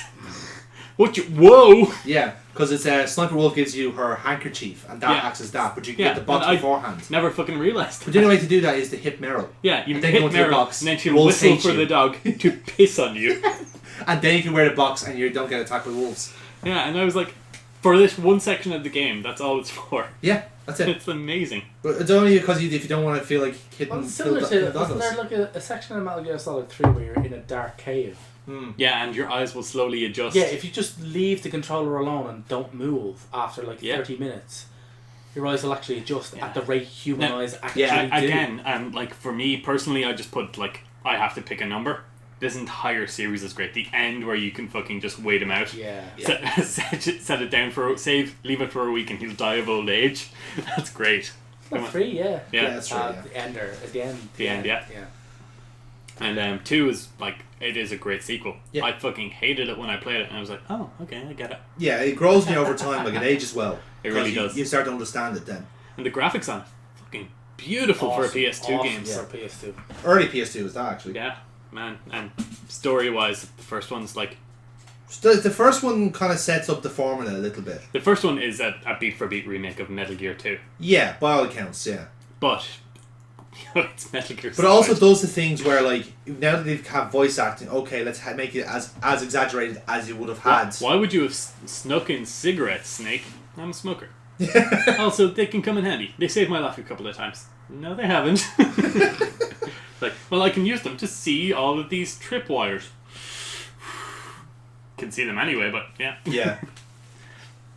It's great. It's like, you took out a tank with hand grenades? Snake, I've just read up on this. That's physically impossible. You're like, the shit. They're the only thing I have. It's like, you're the shit. My favourite codec from MGS4. It's like, I quite like it's all acted out as well. I quite like Metal Gear Solid 2, which is who else could take out 2 F-16s with a Hind D helicopter? I was like, nobody could. What are you talking? He's got a helicopter. They're in jet fighters. Are you fucking? That's how. What are you fucking? That's how good Liquid Snake is. Holy like shit! Fucking the Hind D fight. It's The like, Hind D. A Hind D, and it's like foreshadowing, foreshadowing, foreshadowing.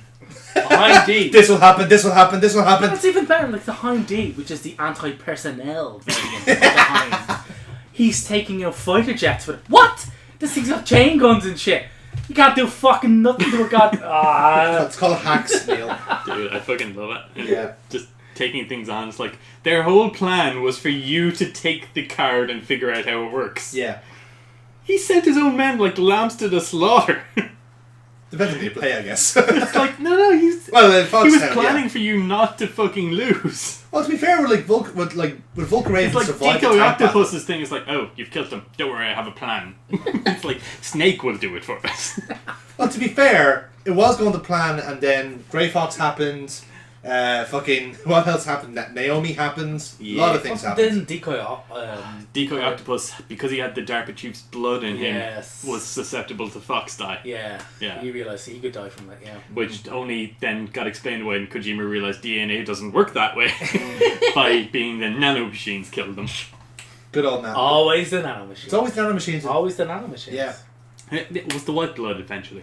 Yeah, it was. They were all on narc. Fucking nerds. It's one thing with Kojima. It's like he always just designs one hand wave. You know, it's just like, oh, nanomachines. It's, oh, white blood.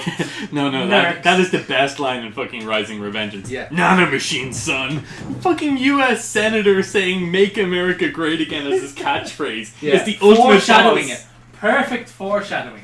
And he was the Perfect best foreshadowing. fight in the game. I was just smiling as he kicked my ass. Yeah, that's fair. That's absolutely fair. Jonathan, So, you're number 3. My number 3. No, what? Yes, we've done fairly well not crossing the stream so far, but this is where that all ends. My number 3 Half-Life again, seriously? is Metal Gear Solid 3. Okay. Subsistence. Nice, yeah. What? No, Subsistence. I was genuinely considering between 3 and 1. Those are the ones. Yeah. Metal Gear Solid 3 is absolutely sublime. I quite like Snake Eater. Pound for pound, I will say it is the better game. Yes, pound Just for pound, for it's me, the one best Metal Gear Solid game you could play. Because it's the right time where, with Metal Gear Solid 2, they had all the, quirkiness with the PS2, getting to know it. Then they did Snake Eater, which was great in and of itself. But Subsistence did one very big thing in terms of the gameplay, and that was the camera. Mm. You didn't have the static camera anymore. That was the case in 2, and it made sense to have it in 3 because you're in a jungle now. You don't need the close quarters situation, where you have to have the camera close to you and like that. So that made a very big difference in terms of the gameplay. On top of that, then you have just so much new gameplay compared to 2. Mm-hmm. You have your camouflage, you have your all this sort of stuff, and the sneaking around, the stealth is so good. The fucking camouflage meter in Yeah. that. Like wear a brick pattern, which is so fucking functionally. Yeah. Not an camouflage. actual proper survival mechanic as well. You have to eat each time. You have to hunt for your food, and you have to do the right things as well. And if you pick up a poisonous spider, don't eat it. Maybe throw it at someone. Yeah, exactly, stuff like that. Or shooting down a beehive, for example, and it's like and then you collect the money holding up afterwards. enemies and then getting their launch codes, Yeah. so you can target in an airstrike against them. Like the gameplay is so varied. You can play them in so if you many blow ways. up their ammo supply, they'll start walking around with just pistols. Yeah. If you blow up their rations, they'll go down in a hit because they're so fucking hungry. Yeah, or you give them a poisoned ration. With Oh yeah, spoiled you food. can leave that in it. And then they just have the fucking shits for half an hour and they leave their patrol. Isn't there a thing like in the section where at the end, after the end, where you're getting haunted by all the ghosts of people eating ice? Yeah. Isn't there like a weird thing where if you manage to actually eat somebody, they'll scream at you that you ate them? Yeah. So if you kill a vulture that's eating their flesh and eat it, you eat their flesh. And they scream at you as a ghost going, you ate me. If you do like one of the weird things where it's like most people don't know you can do this, you can hold people up, hold them up, get information off them, and then slit their throat. Yeah. So I decided to do a run where I just slit everyone's throat, and it was just like a half hour of walking, going, going through ghosts, going, I don't like this. Yeah. There's so many things to like about it. I mean, you shoot them in the nuts, and they'll go, I'm useless now. My grandchildren, and the little kids following around everywhere, they're all dead already. Oh, it's beautiful, man. Get attacked by sperm. But no, what really got me in this game was the fucking opening, the cutscene. The opening sequence is so James Bond, it fucking physically hurts. Someday you go through the rain, and someday you'll feed on a tree frog. It's ordeal, the trial to survive.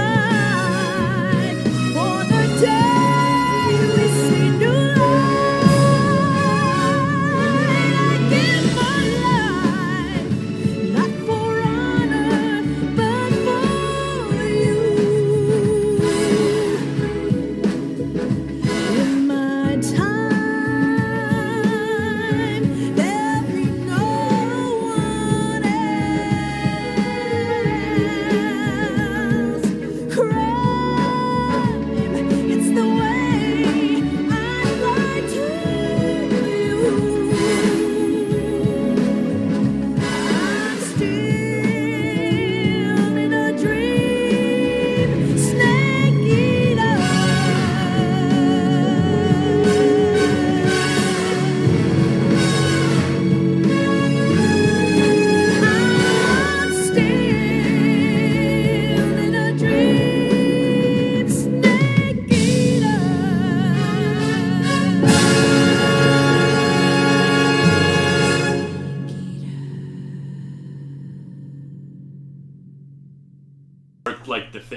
put you in the Ivan Rykov mask. Oh, Making you think you're Ivan. yeah. If you say, "I like MGS2," you get the Raiden mask, and he does like a little wink as well. So it's like, "We're playing a Raiden again." It's like, "Snake, you can take the mask off now." Okay, cool.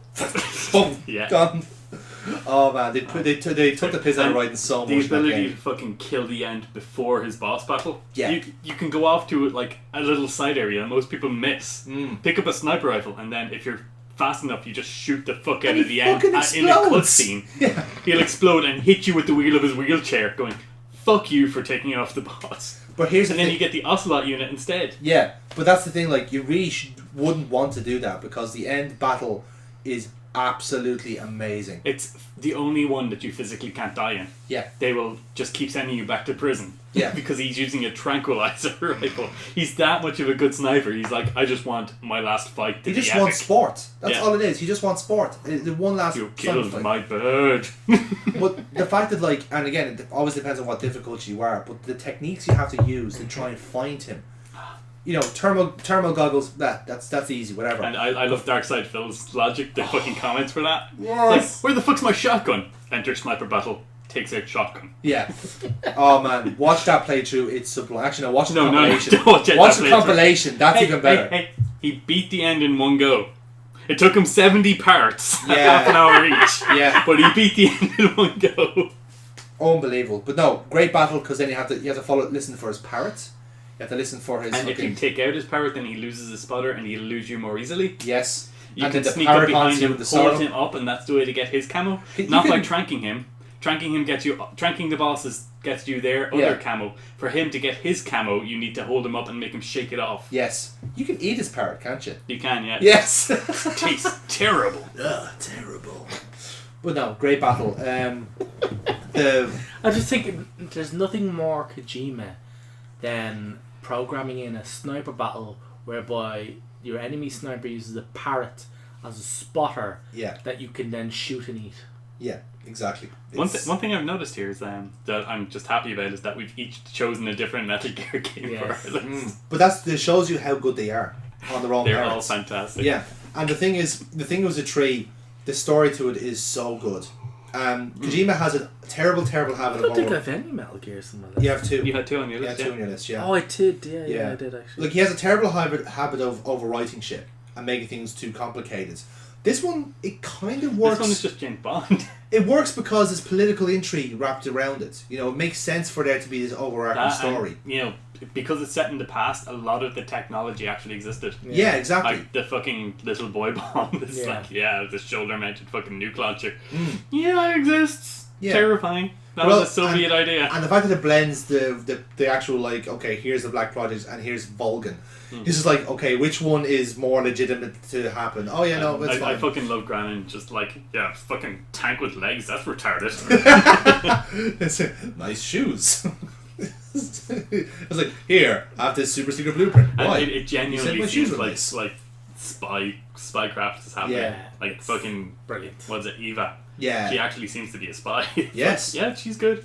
And then Ocelot, fucking Adam. Wasn't that the sequence where Eva gives him that gun, the tranquilizer gun, and he just like orgasms over. It's like, oh, the clip is polished to a razor sheen, and this is thing, and this is notched down. It's like he's just wanking off with the gun, like it's so good. And it's like 5 minutes of him doing this super fucking gun porn with this thing. Like, this would be taken off YouTube for fucking community guidelines shit. He's just coming over this gun, and it's so funny because he gets over the character so well. I did this weird thing when it was PlayStation 2 and there weren't trophies, where I was collecting all of the fucking, cutscenes. Oh yeah, sorry, yeah. No, I did all that shit. I was collecting the cutscenes. I couldn't figure out the last fucking, Russian roulette one. I was like, okay, so I pick the right gun, shoot him, that's fine. I pick the wrong gun, shoot him, that's fine, he shoots me. What's the other? Oh, yeah, pick up the gun and don't fucking shoot. That would make sense. Yeah. It took me like half an hour to go, yeah, if I don't fucking shoot, then obviously we know I won then. Yeah, fuck. And obviously, I can't not talk about MGS3 without talking about the boss battle. Mm. The boss by herself is such a fascinating villain, I guess. In the end, she's not in the end. She's not a villain, but she's the nemesis. Yeah. Yeah. And she's just such a fascinating character, and kind of out of nowhere as well. Because with MGS1 you had Liquid Snake, very easy target. Number 2 had Solidus and everything else. But 3, you didn't really, you know, it was very morally kind of like different. You know, it was in a different time, different circumstances, and yet still had a fascinating character to go with it. The Cold Wars. Yeah, exactly. Yeah, everything was the lines are much more blurred back then. Your whole team was like, "We'll all be executed if you're caught." Yeah, this has to be a stealth mission. And the support staff are fantastic as well. Just those little extra like or sequences where like Zero's talking about James Bond movies and paramedic. Yeah, yeah, because Snake hates James Bond. They're like, we could give you a gun disguised as a pen because Zero's a fucking fan. It's like, why would I have a pen in the jungle? It's like, then a gun disguised as a snake, and you can pretend to be wrestling with it and then shoot someone. It's like, what? Which is even funny considering there's a crocodile hat. Yeah. Oh man, there's just so much to this game to love. And then there's the whole mini game that comes into it when you go to sleep after talking about scary movies, because Snake doesn't like scary movies. The Guy Savage mini game, yes. Yeah, you talk about what is it, Dracula? He's like, yes. I just don't like vampires. Yeah, Big Boss is scared of vampires. Yeah, that's the thing. Oh, just great story. If you wanted to make the Big Boss character, this is how you did it. Naked Snake. This is how he became who he was, and then it was just a great base then for You've the seen Peace your share Walker. of battles, haven't you? Yeah. Like a newborn baby. My body carries an electric charge of over 10 volts. Sus. So, great game. Everyone should have played it. Yes, these glowing mushrooms recharge my batteries. That's a placebo effect. It's a gameplay mechanic, but he can't fucking save the... Don't tell him that. It's brilliant. The fact that like Big Boss was actually like a human character. I love how Paramedic's book, she's like the survival expert, but she's just reading from a survival guide. Here's what the guide says. It's like, and the guide is wrong some of the time, Yeah. so you're actually taking a chance. It's like, oh, did you know that rabbits they'll eat their own poo because they have to eat it twice to get all the nutrients out of it? It's like, maybe I should try that. Snake, your digestive tract does not work the same as a rabbit's. I know that, I'm joking. What does the rabbit poo taste like? You're still joking, right? Of course. Oh, great stuff. What a game. What a game. Neil, number 3. Number 3 also has a 3 in the title, and it's also the best in the series.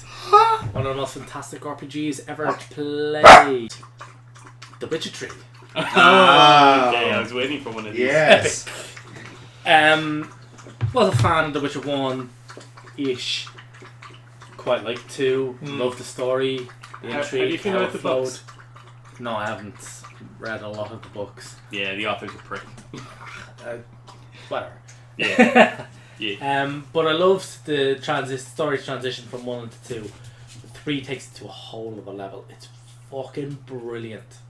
Are you including the DLCs in this? Oh, all the DLCs are the fucking bomb. If you can get this, get the Game of the Year edition. I think it's actually the only edition you can get right now. You can get one that's bundled with Dark Souls 3, and I'd recommend doing Yes. that. But no, it's just fantastic. It's so well fleshed out. They really take Geralt to another level. Everybody else in the fucking whole series in the trilogy is brilliant. I had a friend of mine who unbelievably played this, having not played the first 2, and still loved it. He said it was fucking brilliant. Yeah, man, it's a great game. Just as a pure gameplay mechanic, the combat is excellent, the monster hunting is brilliant, the contract system is excellent, the travel, in between the sections, the horse travel, it's fantastic. Yeah, always on roach. It's always brilliant, and that's the thing. Like I played Red Dead Redemption 2, and I see the horse travel, and I was thinking, how did they get this wrong? Yeah. It's been done, and it's been done correctly. Just copy what The Witcher 3 did. But it's because they wanted to do it their way. Oh, it's fantastic! It's one great thing about The Witcher 3 is like you can tell they're coming to the end. It's like things are fucking decaying beautifully. Yeah. It's fucking excellent, and the whole thing with the Witchers, the concept of the Witchers, there's society, if you can call it that even. And it's just so fucking excellent, and everything about it's brilliant. There's a whole load of side missions and side areas which flesh everything out, and even if you don't do them, the whole Skellige fucking area is brilliant. Loved it. It's one thing it does really well. It's like it fucking gives characters backstory. Yes. There's this one huge amounts of backstory. There's this one character who's like, he's abusive to his wife. And then you fucking find out the reason why. It's like he's suddenly super empathetic as a character, and he just fucking hangs himself. It's like, what the fuck? Yeah, there's a lot of content the in one it. with the botch monster. Yeah, I think so. Yeah, because the of one with the abortion baby. the abortion baby. Yeah. Now that's brilliant because, and that actually, sorry, I was gonna get onto the point, but that highlights it perfectly, and I was gonna use that one. That a lot of the times with the moral choice things, there's no real right choice. So there is a mission with a mayor, and he's horribly abusive towards his wife. The reason why is because he's got PTSD, essentially. He's been through a lot of battles, and he's a fucking... Psychologically, he's just a wreck. And he's horribly abusive to his wife, and they want to conceive a child, and I think she either miscarries or some shit, mad shit like that. But they don't deal with it correctly, and there's and magic ensues. Yeah, magic ensues, and there's a horrible beast that occurs from this.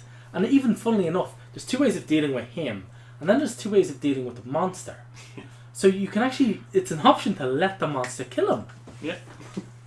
So there's a way of, you can either guard him as he takes the fetus's body to be buried, to be consecrated, basically. Properly buried. Or you can just simply let it kill him. Yeah, because you can decide, oh, you're such a prick. Yeah, you're such a prick, you deserve this. Yeah. But the thing is that at the point where he's got you to do this mission, he's realised what he's done is really horrible. Yeah, and so he asks you as a favour. Yeah, he asks you as a favour. But the thing is, if you do that, he goes and tries to find his wife, because she's run off on him after the baby died. She's run off on him. He goes and tries to find her. She's dead. She dies. She hangs herself. But she survives if you let the monster murder him. And that's the weird thing about it. And I've done both elements of it, and it's just fucking because it's just down to your point of view then. Yeah, no, but you're metagaming it in one way. Yes. The good ending comes from you being a bit of an asshole. Yes. That's the thing is it means to win end or anything like that. But like I said, that's great because you have that ambiguity there. But it's not just black and white. Yeah, it's like pure justice. That's the thing, is the game has like that extra level behind things. Like consequences have more than one immediate effect. 2 has that as well with the Skytel program against the elves, where it's basically some racial extermination campaign against the elves. You can either help or not, and it's kind of, it's a weird thing about that. But there's a lot more subtle nuance in 3, and the 3 is just fucking brilliant, and it's just great. And just get the DLC and just play through it. It's probably the only game I've sunk more than 150 hours into and not felt bad about. Jesus. Well, it's one of the only games. The other one would probably be Civilization 5 and 6. Yes. and then in case or any of the Total Wars. Yeah. But it's the only non kind of RTS game that I've sunk a huge amount of hours into. Yeah. Something that's not regrettably time wasting. Yeah. Fucking brilliant. It's truly great. It fleshes out Geralt as a character. It fleshes out the whole world. It's purely brilliant. And when you play this, then you'll realise that the fucking TV adaptation they're going to make of it by Henry Cavill is going to suck. It's kind of miss the point, isn't it? Yeah. Sorry, it's not a bunch. Okay, Switch 3, my number 3, literally the third best game to ever exist. You must play it. Adam, your number 2. Yeah. Can you match that? My number 2 is something that we've had on our list before. It is my college gaming experience. Something that we've all bonded over. We all love. Time Crisis 2. Oh, really? Really? Number 2? Yeah, you'll notice that like my top kind of games are all about our friendship. I thought we'd all have this theme, and maybe it's just me. Yeah, we'd all have this theme. Time Crisis 2, I loved that. Time Crisis 2 is amazing. Fucking Wild Dog, he's alive. I feel like shortchanging now having it so low on my list. Man, the fucking change when I was I fucking love Time Crisis 2. I've single credited it a couple of times. I just can't How do many it. times? No, a couple number of of times. Holy fuck. Yeah. We used to single credit that on a regular daily basis. We used to skip classes just to play it. Just to play, exactly, yeah. To spend more money on a fucking muffin. Myself and our friend Asian Terry had like the top 3. Yeah. Oh man, we had fun with that. I've been playing it recently in like Token, the bar in Dublin that has it. Yeah. And I've actually managed to do something I never thought I would do, in that I finished it with 0 points. Jesus. Oh, you have a continue or something? Yeah, I put in the money just as like my mate James shot the boss the last time. After his only fucking shot of the game, I might add. And he fucking killed it just as I put the coin in, and the cutscene came up. So it reset my whole progress and set it to 0. No. That's actually quite impressive now. I was like, I am not even mad at this. I don't know any other Time Crisis 2 players that have got 0 on this. Rock bottom. Oh man, it was great. And then we played through it again, and like, you know, third or fourth time I was getting back into the zone. Yeah. And we were doing Death for Death. I stayed on from start to end. And like three of my mates were like, I don't know what the fuck is happening. Like, icing every cut. It's like, I'm trying to shoot things and they're dying before I can hit them. And man, it was like, it actually got to the point where like I actually died. I'm not ashamed to admit this. I died like in the end boss. I was like, okay, who's up next? And they're like, you're not leaving. We're finishing this. They're like, oh, yeah, fair enough. Yeah. Time Crisis 2, holy shit. Time Crisis 2's our Time Crisis. I love 3. 4 3's not the same. 4 it's not the same. 4 1 I fucking played on PlayStation 1. Oh my god. 4 I played to death. 4 I had on the with the PlayStation Move on PS3. The one thing I'll say, it's just so fucking bad, and I love it. The one thing I'll say about Time Crisis 2 is that it has the perfect amount of ham.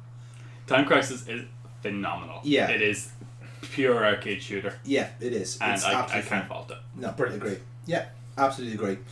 So, my number 2 then is something that's come up on my list tons of times, but this is how it started. It was the Parasite that fucking got into my brain. You're putting Parasite Eve in this. No, it's not Parasite Eve. Nice try. Parasite that got into my brain and it hasn't left over 25 years. It's Pokemon Blue. Yay! Yeah, that's it. Pokemon Blue. I thought it would be. Yeah. As you guess, I'm probably like a latecomer to those games. But as you'll guess, Jonathan wasn't popular. He didn't choose red. Yeah. No, he likes Sandshrews, not Ekans. Yeah, well, at the time I didn't even know that was a thing. What was your starter, Bulbasaur? It was actually Bulbasaur, yeah. Because I couldn't at the time I couldn't like get Charmander. At the time I couldn't read. Well, not even that, but the fact that Charmander I couldn't like beat Brock or Misty. I think I got like Brock by like pure fucking luck, and then Misty came around and it was weak to him as well. And then by the time that I got the Surge, I was already a Charizard, so I was weak to him as well. I was like, how do you get a Charizard to Surge? What? That's amazing. I'm like, being weak to him doesn't matter. You're over level. Yeah, exactly. But that's the thing. It's like, I'm still weak to this fucker. Is there anything I'm strong against? But anyway, Bulbasaur was always my shout when I was younger. Obviously, I've got better since then. But I got better. Yeah. Leech Seed is a great strat though. Yeah. And Rap in that game was overpowered. Yeah. Like I don't know how you can really kind of like do justice to a game that basically started such a massive franchise. Started the most successful franchise in history. Yeah, like practically in like quite literally the most successful. I think in 5 years' time, Pokemon will be able to buy a country. It counts now. Yeah, Nintendo have their own fucking thing based on Pokemon. Yeah, like they'll actually just call it Pokemon New Guinea instead. You'll just be able to visit fucking recreations of your towns. But anyway, it's just an amazing. It's just an amazing game for the time. We're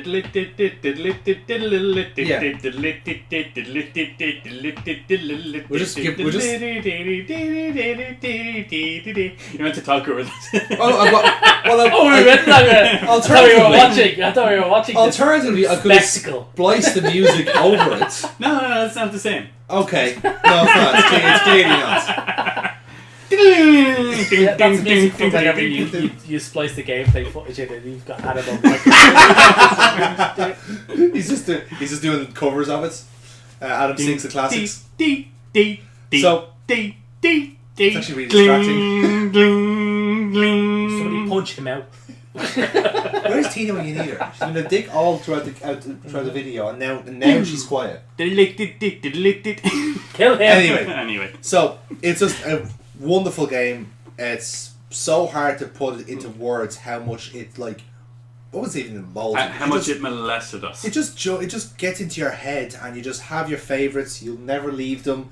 Arcanine, you beautiful little Man, bastard. that's great. I'd actually go Vulpix over Arcanine. But that's again, that's sorry, Ninetales. Yeah, but that's, and the gas thing is like I had The weird thing is we're on the opposite game. Yeah, from each that's other. the thing. I was about to say that.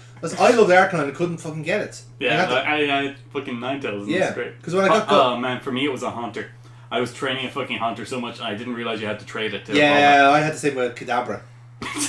Fuck, we just the opposite of each Yeah, other. Let's trade. Yeah, we might as well do it now. Yeah, but oh no, great team. I had a Ponyta that took fucking ages to evolve into a Rapidash because I didn't realize that different Pokemon give you different experience, and I started training in fucking Route 1 because they were weak. Yeah. And it took me like 3 days to get it up to level 40 to evolve. I couldn't even tell you like what would have been in my team back then. It was so long ago, but Nidoking was always there for some reason. It was just because I could catch it, like. Yeah, and then there was always Zapdos for me because like it was the first legend I caught, and fucking Drillpeck just destroyed everything. Yeah, it would have back this, then. this is me.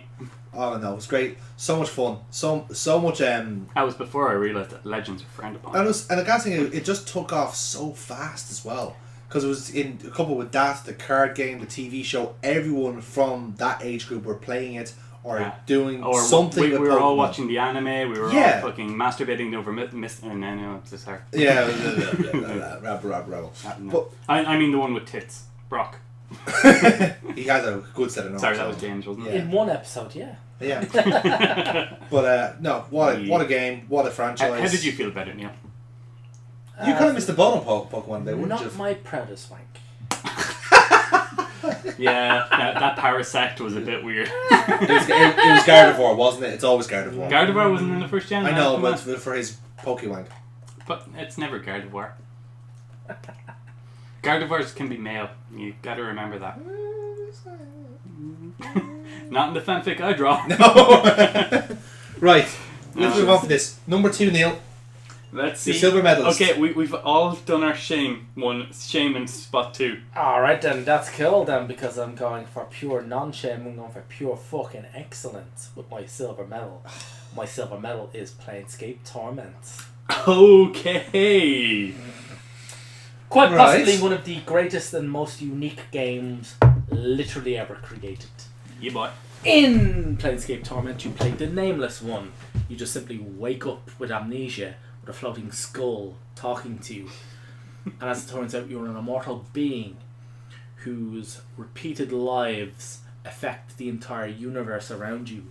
And basically, it's just you playing through the game, trying to figure out who you are, what you were, the numerous incarnations who they later become, and just basically how to fucking right the wrong. And it's such an incredible story-driven game. The funny thing. Sorry, Neil. I've just noticed, like, you have so many D&D games of this. Have you ever felt a boob? Have you ever kissed a girl? No. Some of them are 3 of them. In many of my D&D campaigns, I have made. But the funny enough thing many is ladies. about like Planescape Torment isn't really needly a D&D game, because if you've played the game right, you only have to get violent about a handful of times throughout the whole game. You can talk about. The funny, there's like a brothel of slaking intellectual lusts. Oh, so you have touched a boob? I have. So you've got a companion who's just a floating skull. Now, how useful in combat is he? And basically, all he does is he slags off the opponent to get them so mad that they just attack anything or him in sight. Yeah. And how you level up his taunt skill is you send him into a brothel. And obviously, because he's just a floating skull, it's not a proper brothel. You can't get a proper boner. You can't get any boner. You got nothing. But the thing is, they don't deal with that. It's a brothel of slaking intellectual lusts. Yeah. So he comes out having known a lot more of weird weird insults, and it's just so fucking crazy. It's one of the few games whereby the asshole run is something that nobody has ever done, because people genuinely can't get through it, because your previous incarnations were so horrible that nobody retreaded any of that. In fact, two of the companions that you pick up, one is a physical portal into the realm of fire. So he's constantly burning to death all of the time, but he can't die. And you later realise on that the reason why he's like that But initially you find him because he's strung up in a bar as a kind of fucking like an ornament, and you realise why he's like that is because of you. Your previous incarnation tricked him into doing that, and it's just with Desmodina, your previous your previous love interest, who swears herself, your previous incarnation gets to swear her undying love and soul to, not realizing, because you've lied to her, your incarnation has lied to her, that you were an immortal being that's not capable of dying. So when she declares her undying love to you, she's tethered to you for all of eternity. Okay, yeah, that's interesting. And it's oh no, by the way, that whole area, that whole storyline can take a whole fucking really, really dark fucking turn. It's just brilliant. It's made by the same guys who made Baldur's Gate, Black Isle. Yeah. It's incredible. This is something that I actually want to play now. Just hearing your passion. Truly passion. incredible. Yeah. And the whole point of the game is getting away. It's trying to figure out why you are immortal. You figure out that it's actually a deal that one of your very first incarnations made in order to escape death, because they'd done something that was so horrible that they could never repay it in one lifetime. So they wind up getting made immortal, so they can pay off this fucking debt. That's interesting. So they can pay off the debt. Now that's not a spoiler even. That's just That's just the premise. What you wind up in it, and the whole thing is just fucking excellent. And there's like telekinetic rats as well. That if there's enough of them, yeah. There's enough of them. If there's enough of them in a group, they'll form a hive mind. Yeah. And then, one of them winds up becoming a character. And that is my number 2. Yeah, you got anything more to add to that, or it's okay? Just get Planescape Torment, buy it, play it. There's an enhanced edition out. Do you want to actually finish that thought, or no? Just do it. Just play it. Just play it. Okay. Start playing D&D. Start up a campaign where you're actually running into this. Go. Adam, you're number 1. Number 1, Adam. Make it count. You want to know the name? Does it for you? Yeah, I thought as much. He's just handed us both a copy of Devil May Cry 3. This party's getting crazy. Let's rock.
Don't bet on it.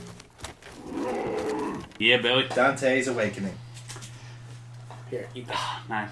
Neil, you're playing. Neil, just stop doing that. This is the game that I have bought so many times. Yeah. I've got it on PC. I've got it on Steam. Got the original PlayStation 2. And when I say the original, I mean one of the original fucking promo copies that they give to the journalists. Yeah. I've got Dante's Awakening. I've got Dante's Awakening Special Edition. I have the HD collection on 3 platforms. Yeah.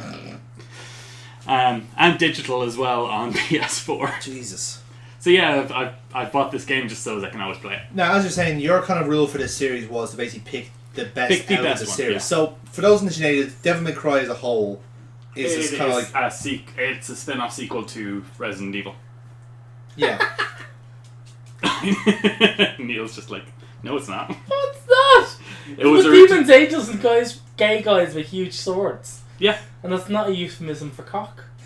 No.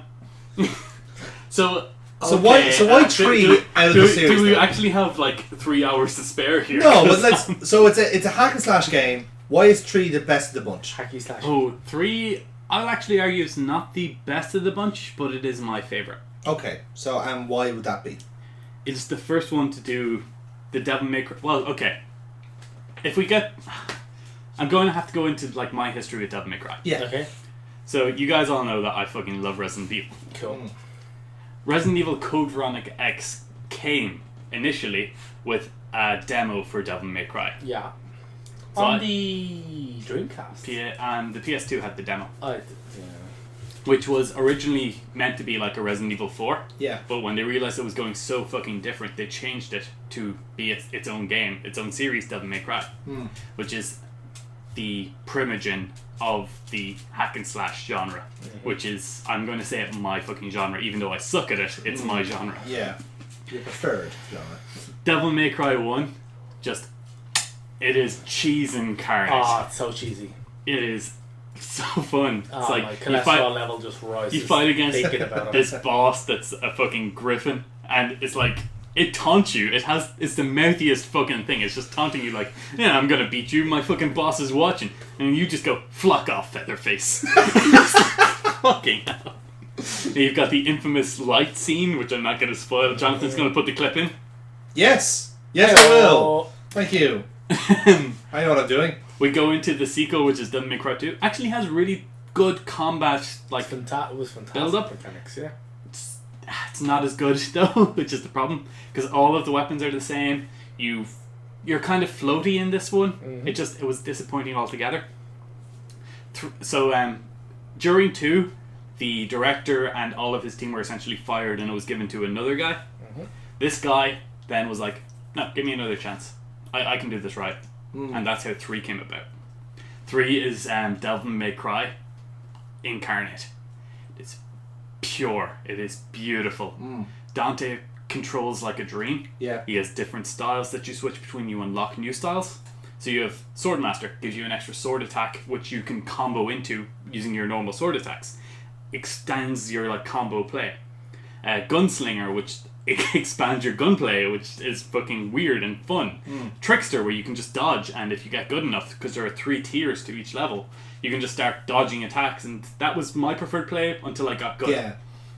And there's Royal Guard, where you can, if you time it right, you take an attack, take no damage from it, and then double the damage output back to an enemy. So you can just like, it's high risk, high reward. Yes. This is the one that had the story where like, oh, it's 2 brothers, sons of Sparta. You all know the story, obviously. 2 brothers, Mexican Armada, tomato salsa. It's just called 2 brothers. It's called 2 brothers. It's called 2 brothers. Soundtrack, fucking kicking. Man, Devils Never Cry is. I orgasmed a little there. Yeah. The sequel 4, I fucking love. Nero is a great addition. Unfinished is the problem. Dante playing back through Nero's missions. Heard it? Yeah. I would argue 5 is the perfect one.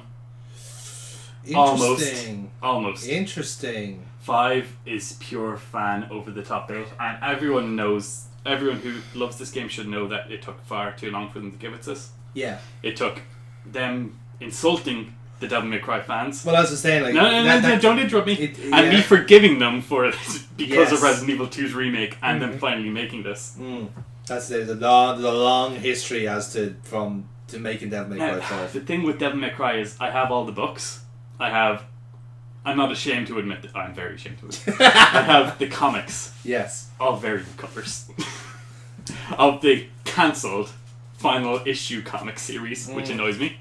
They also cancelled the final issue of the manga. Yeah. I have the animated series, which is referenced in 5 as well as a nod to. So the 3 people that actually like the anime, here's a little cameo for you guys. At which point I was like, yes, they like me.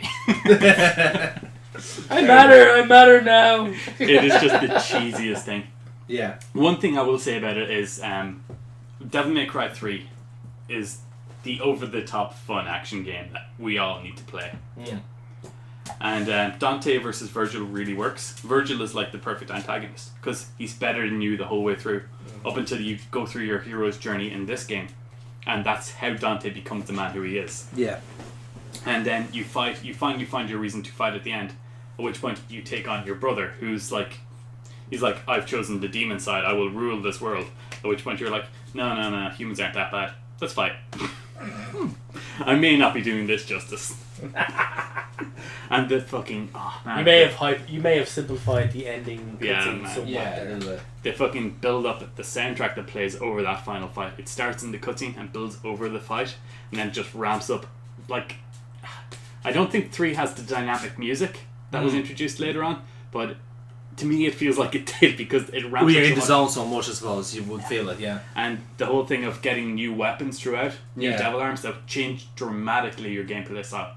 So the first boss you fight is a Cerberus that controls ice. So you get a three-headed nunchuck that's based on the Cerberus that controls ice. So you have an ice elemental attack, which has different timing, different damage output depending on what you're fighting.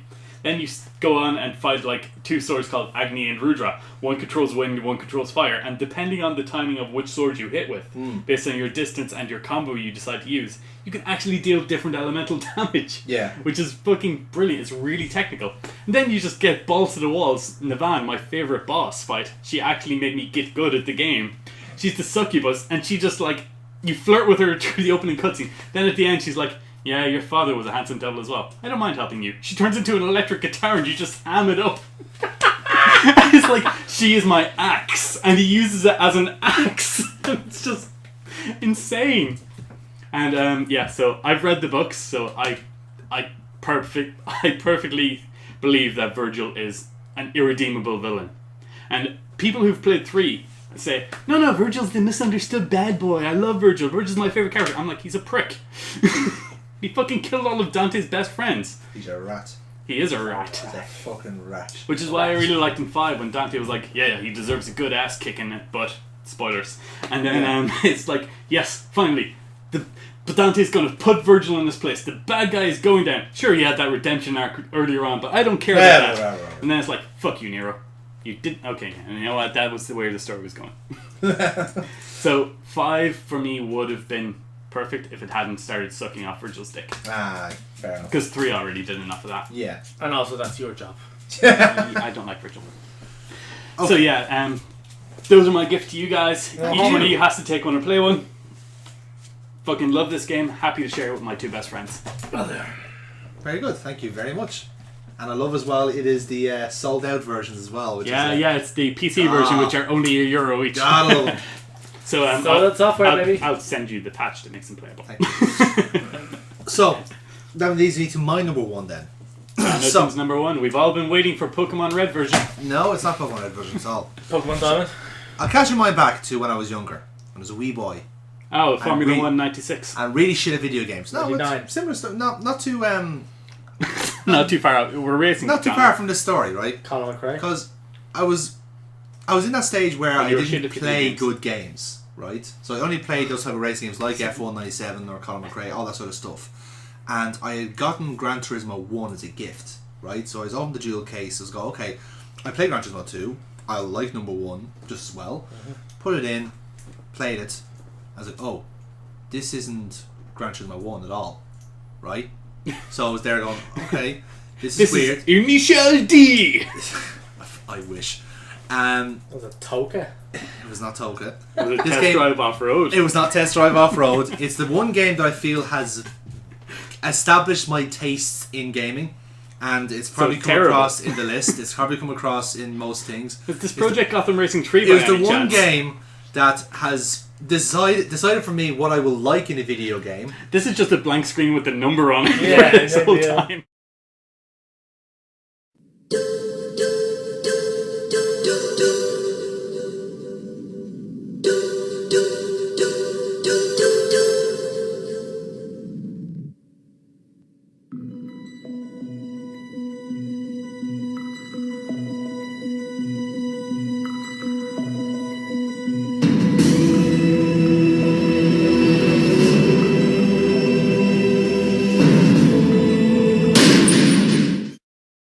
And it's Metal Gear Solid. It's Metal Gear Solid. I was given Gran Turismo 1. Right, here's the game you like. Oh yeah, sure. Plug it in. was Metal Gear Solid all along. And the gas thing was, at the time, I could not play for shit, but I still managed to get up as far as, I believe, Vulcan Raven, and then the thing bugged out. Completely bugged out before I got to Grey Fox, and the rest of the game couldn't play. The disc 2 was broken, was actually smashed, but the first disc I was only able to get to up as far as Grey Fox, and that was it. And the fact is that even though those couple of hours were so different in compared to what else I used to play, it just made such a lasting impression that I got out, I found the game, played it for real. For no reason, I was just engrossed in the briefing as well, for whatever reason. Oh no, yeah, those are fucking phenomenal. Because all the plot and the voice acting, the characters, they're all so cool and interesting. Again, just so very different to what I would normally be playing. And it just made such a lasting impression. And when I now look at back all the games I do quite like, outside of, let's say, the point-and-click games or the racing games and that, I gravitate towards interesting characters, like Foxhound, like Solid Snake, like Liquid Snake. I gravitate towards... Grey Fox! I gravitate towards decent enough gameplay. Give or take. But also called Revolver. Ocelot. Memorable, distinctive bad guys who have molded. Again, it's a series of how they make those villains in the end. The rest of this review will be on the back of the CD case.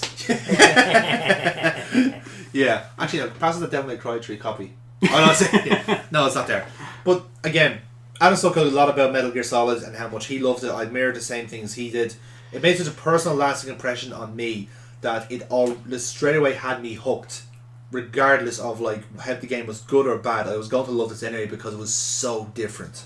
It just, the kind of way, the same way you said about paradigm shifts in how you in your taste in gaming.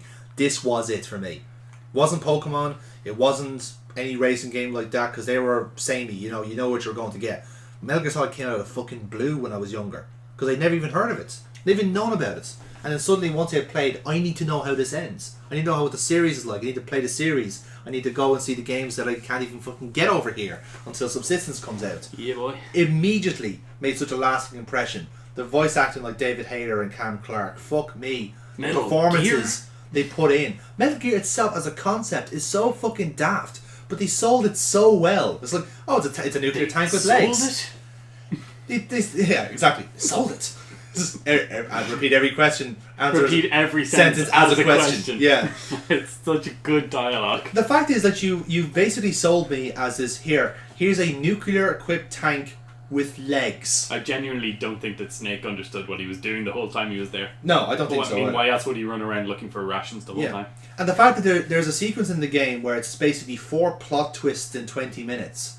And it's just, each one of them don't override the other. They both lead into each other. It's like a fucking combo hit. You hear about Naomi Hunter, then Deco Octopus's fucking thing, then Liquid Snake does it, then the Palkey's a lot of bollocks as well. All that in 20 minutes. And the whole mission, it's all got to go How to did Liquid plan. not realise he was the superior clone? He fucking survived being shot in the face with a rocket launcher while in a helicopter, parachuting out of that helicopter, and being in the fucking Nebraska, fucking snowstorm, topless. Yes. And then fighting a fist fight with a genetic super soldier, being knocked off a 40-foot drop, then being shot multiple times in the face by a fucking oh my god, the rear fucking jeep mounted minigun. Yeah. Then he died of a heart attack. Yes. It's like, this guy should be dead multiple times. Yeah. There's so many great things about it. All the characters in it are so memorable. They're so distinctive. I don't need to tell you all about them. If you play this game, you know who I'm talking about. And if you've seen our playthrough of them, you know who we're talking about. It's just, I can't do it justice by speaking about it, but all I can do is say how it personally affected me and how I judge games from here on out. I'm now looking for So you know not to characters. let your kids play this game. Probably not. But if I say here, this is what a video game is, maybe Metal Gear Solid. All games get banned in the West. Except for one. This is the one that's allowed. No, just generally. Yeah. Trump is right. Yeah. You've convinced me.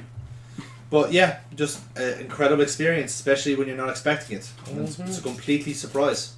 So that's 2 Japanese games, 2 a bit out there overtly Japanese games on our list. Neil, can we make it a trifecta? Yes, you can. Yeah. Because my number 1 is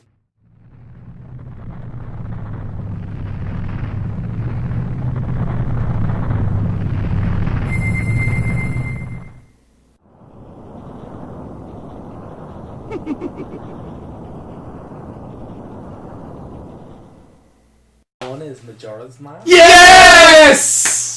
These are literally the games that fucking sum us up. Yeah, This is great. perfect. What a fucking shout for number one. When I think of my best game ever, I really just cannot get past The Legend of Zelda Majora's Mask. Now, obscuring the fact that I am a massive Zelda fanboy, unapologetically massive Zelda fanboy, but I think with Majora's Mask, it's so dark. It's a darkness to it that's not quite prevalent.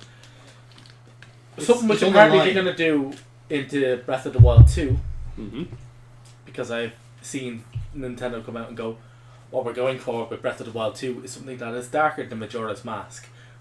And they were laughed at, because the crowd was full of Nintendo fanboys who realised that Majora's Mask is quite possibly the darkest piece of work, not just in Nintendo history, but in gaming history. Yeah, there's some scenes that are so morbid. No, the adult fear level of it is just brilliant. So basically, the meteor's about to destroy the town. You have to save people. You're stuck in a fucking time loop of it But happening. everybody has got their own issues. So you've got the guy who refuses to show his face to his fiancée because he broke a promise. Then you've got the fiancée who thinks the reason why he won't go anywhere near her is because he no longer loves her. It's just So many heartbreaking aspects to it. Oh man, all the guards in the town who can't decide whether or not they should do their jobs or fucking flee because it's a goddamn fucking moon about to crash into them. Is that one sequence where like you're talking to a couple of kids, and I remember seeing the clip and it reminded me so much of the same scene in Titanic, where like they're putting the kids to sleep even though they know the ship's gonna sink and they're dead anyway. Yeah. Oh, there's just so many very macabre. Here's the thing, I wouldn't argue that there's like, even also the townsfolk are that despaired. They've They got just their own accept- shit going on. Yeah. That's the thing. There's a number of kids also whose parents are sick, and they realise, oh well, the moon's gonna kill them. They're never gonna see their parents again. It's fucking terrible. Well, not terrible as in bad. Terrifying. Yeah. It's so fucking awful, and it's just such a brilliant fucking game. Yeah. And the mechanics to it brilliant. All the dungeon play is excellent.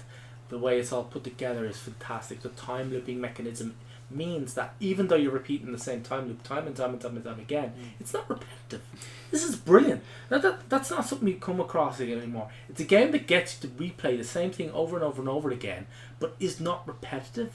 Well, because you're doing different things Yeah. as well. The point, because every time loop, It's very similar to the melancholy of Haruhi Suzumiya, Endless Eight, right? Yeah, Sure. I knew that was going to get that laugh. I should have expected something like that. But Neil just like, I watched that too, didn't I? Yeah. Majora's Mask is just, it's not been remade. It's been remade on the 3DS. Yeah, but it's not a You can get the 3DS remake. And my God, this needs a fucking proper console remake. Switch one. A Switch remake. If this gets remade to the Switch, expect the Switch to be literally the most unbelievable selling console ever. And I really No, that's just Neil. He'll just buy them out. I will literally buy every copy. And He'll build a house out of them. I will not apologise for any of this. I will build a house out of Majora's Mask game fucking cartridges, which will ironically be destroyed by a meteor strike.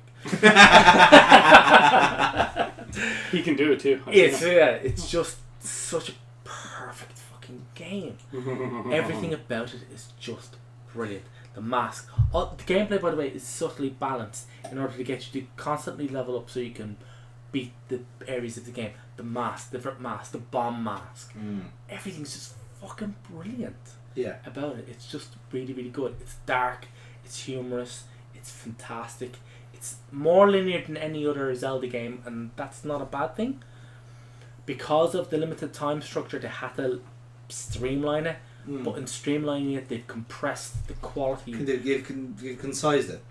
Yeah, they've condensed the quality into a brilliant kind of narrow corridor. Yeah. It's just fucking excellent. And there's a reason why this graces so many people's top 3s and top 1s, and it really should. It's just, Nintendo have never done anything like it, and it's only until now that they're, apparently with Breath of the Wild 2, they're somewhat attempting something like it. Interesting to see how that goes. Because they went off with the dark route, and I genuinely believe they went off the dark route because Majora's Mask was so perfect that they realised if they tried it again, they fuck it up. Yeah, it'll always be compared to Majora's Mask. It'll always be compared to Majora's Mask. If you compare anything to Majora's Mask, it's always going to be inferior because it's just brilliant. And you need to get it. It needs to be in your game collection. And if you've not played it, you are essentially, gaming-wise, you were essentially illiterate. Well said. You can't see. Well said. Well said. So, this is it, guys. We're done. Yeah. This is our top 100 games locked in, lads. And as we figured out, the Japs are pretty much the best at making games. Well done, Nippon. Yeah.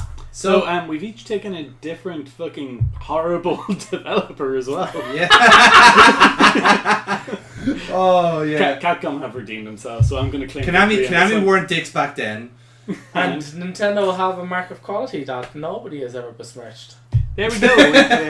We've each defended them somehow. So, guys, that has been the top 100s. We'd like to thank you for sharing this horrible journey with us. It's been a terrible. It's been a year-long journey for all of us here, from between recording and editing, collecting video clips, changing our minds, doing re-records, forgetting, fucking feral animal, rewriting our list, and then listening back to our old tapes. And dealing with a feral animal throughout. It's been an emotional journey for all of us. Hey, it's not been that feral. No, well, you haven't. I've been on my second best behaviour. I've only chewed the furniture twice. Yeah, that time, the first time we were. I only sucked 3 cocks this week. I was only from nerves more than anything else. But like I said, guys, it's been wonderful to do it. It's been Thank you for coming with us. Yes. And who knows, lads? We might do another list down the line. Yeah, we might do a retro, maybe from top 10 next time. Yeah, top 100 is a bit optimistic. But yeah, we'll do a follow-up episode with any changes. Maybe. How's that work? We could. I don't know. It's honorable mentions maybe, or games we've played since the list has come out. I don't know. We'll work something out of it, or perhaps even our worst games. Yeah, worst games. I could. do that. Worst games would be great crack. I could do that. I've got enough games that I fucking hate. Yeah, I think most of the games I've played will make it on the channel and will make it to my worst anything games Ninja Theory. Well, that's a spoiler for the list anyway, isn't it? So guys, thank you very much again for watching Top 100. By all means, do all the YouTube stuff that you need to do. Yeah, stick around. Like, comment, subscribe, ring the bell, and then put on all videos now rather than just some videos, because they've done something weird with it again. Yeah, they've fucked up the algorithm again. But then you might not be getting this for another year, so they could have changed all that. Yeah, we'll just leave this for 2020. Would you like that's optimistic. That's very optimistic. Yeah, it is. Right, guys, thank you very much again. We'll see you soon. And if you're listening to this, Steve, I'm sorry. I'm not. Wait. No. Adam feels sorry for you, but I don't. He just deserves to be happy.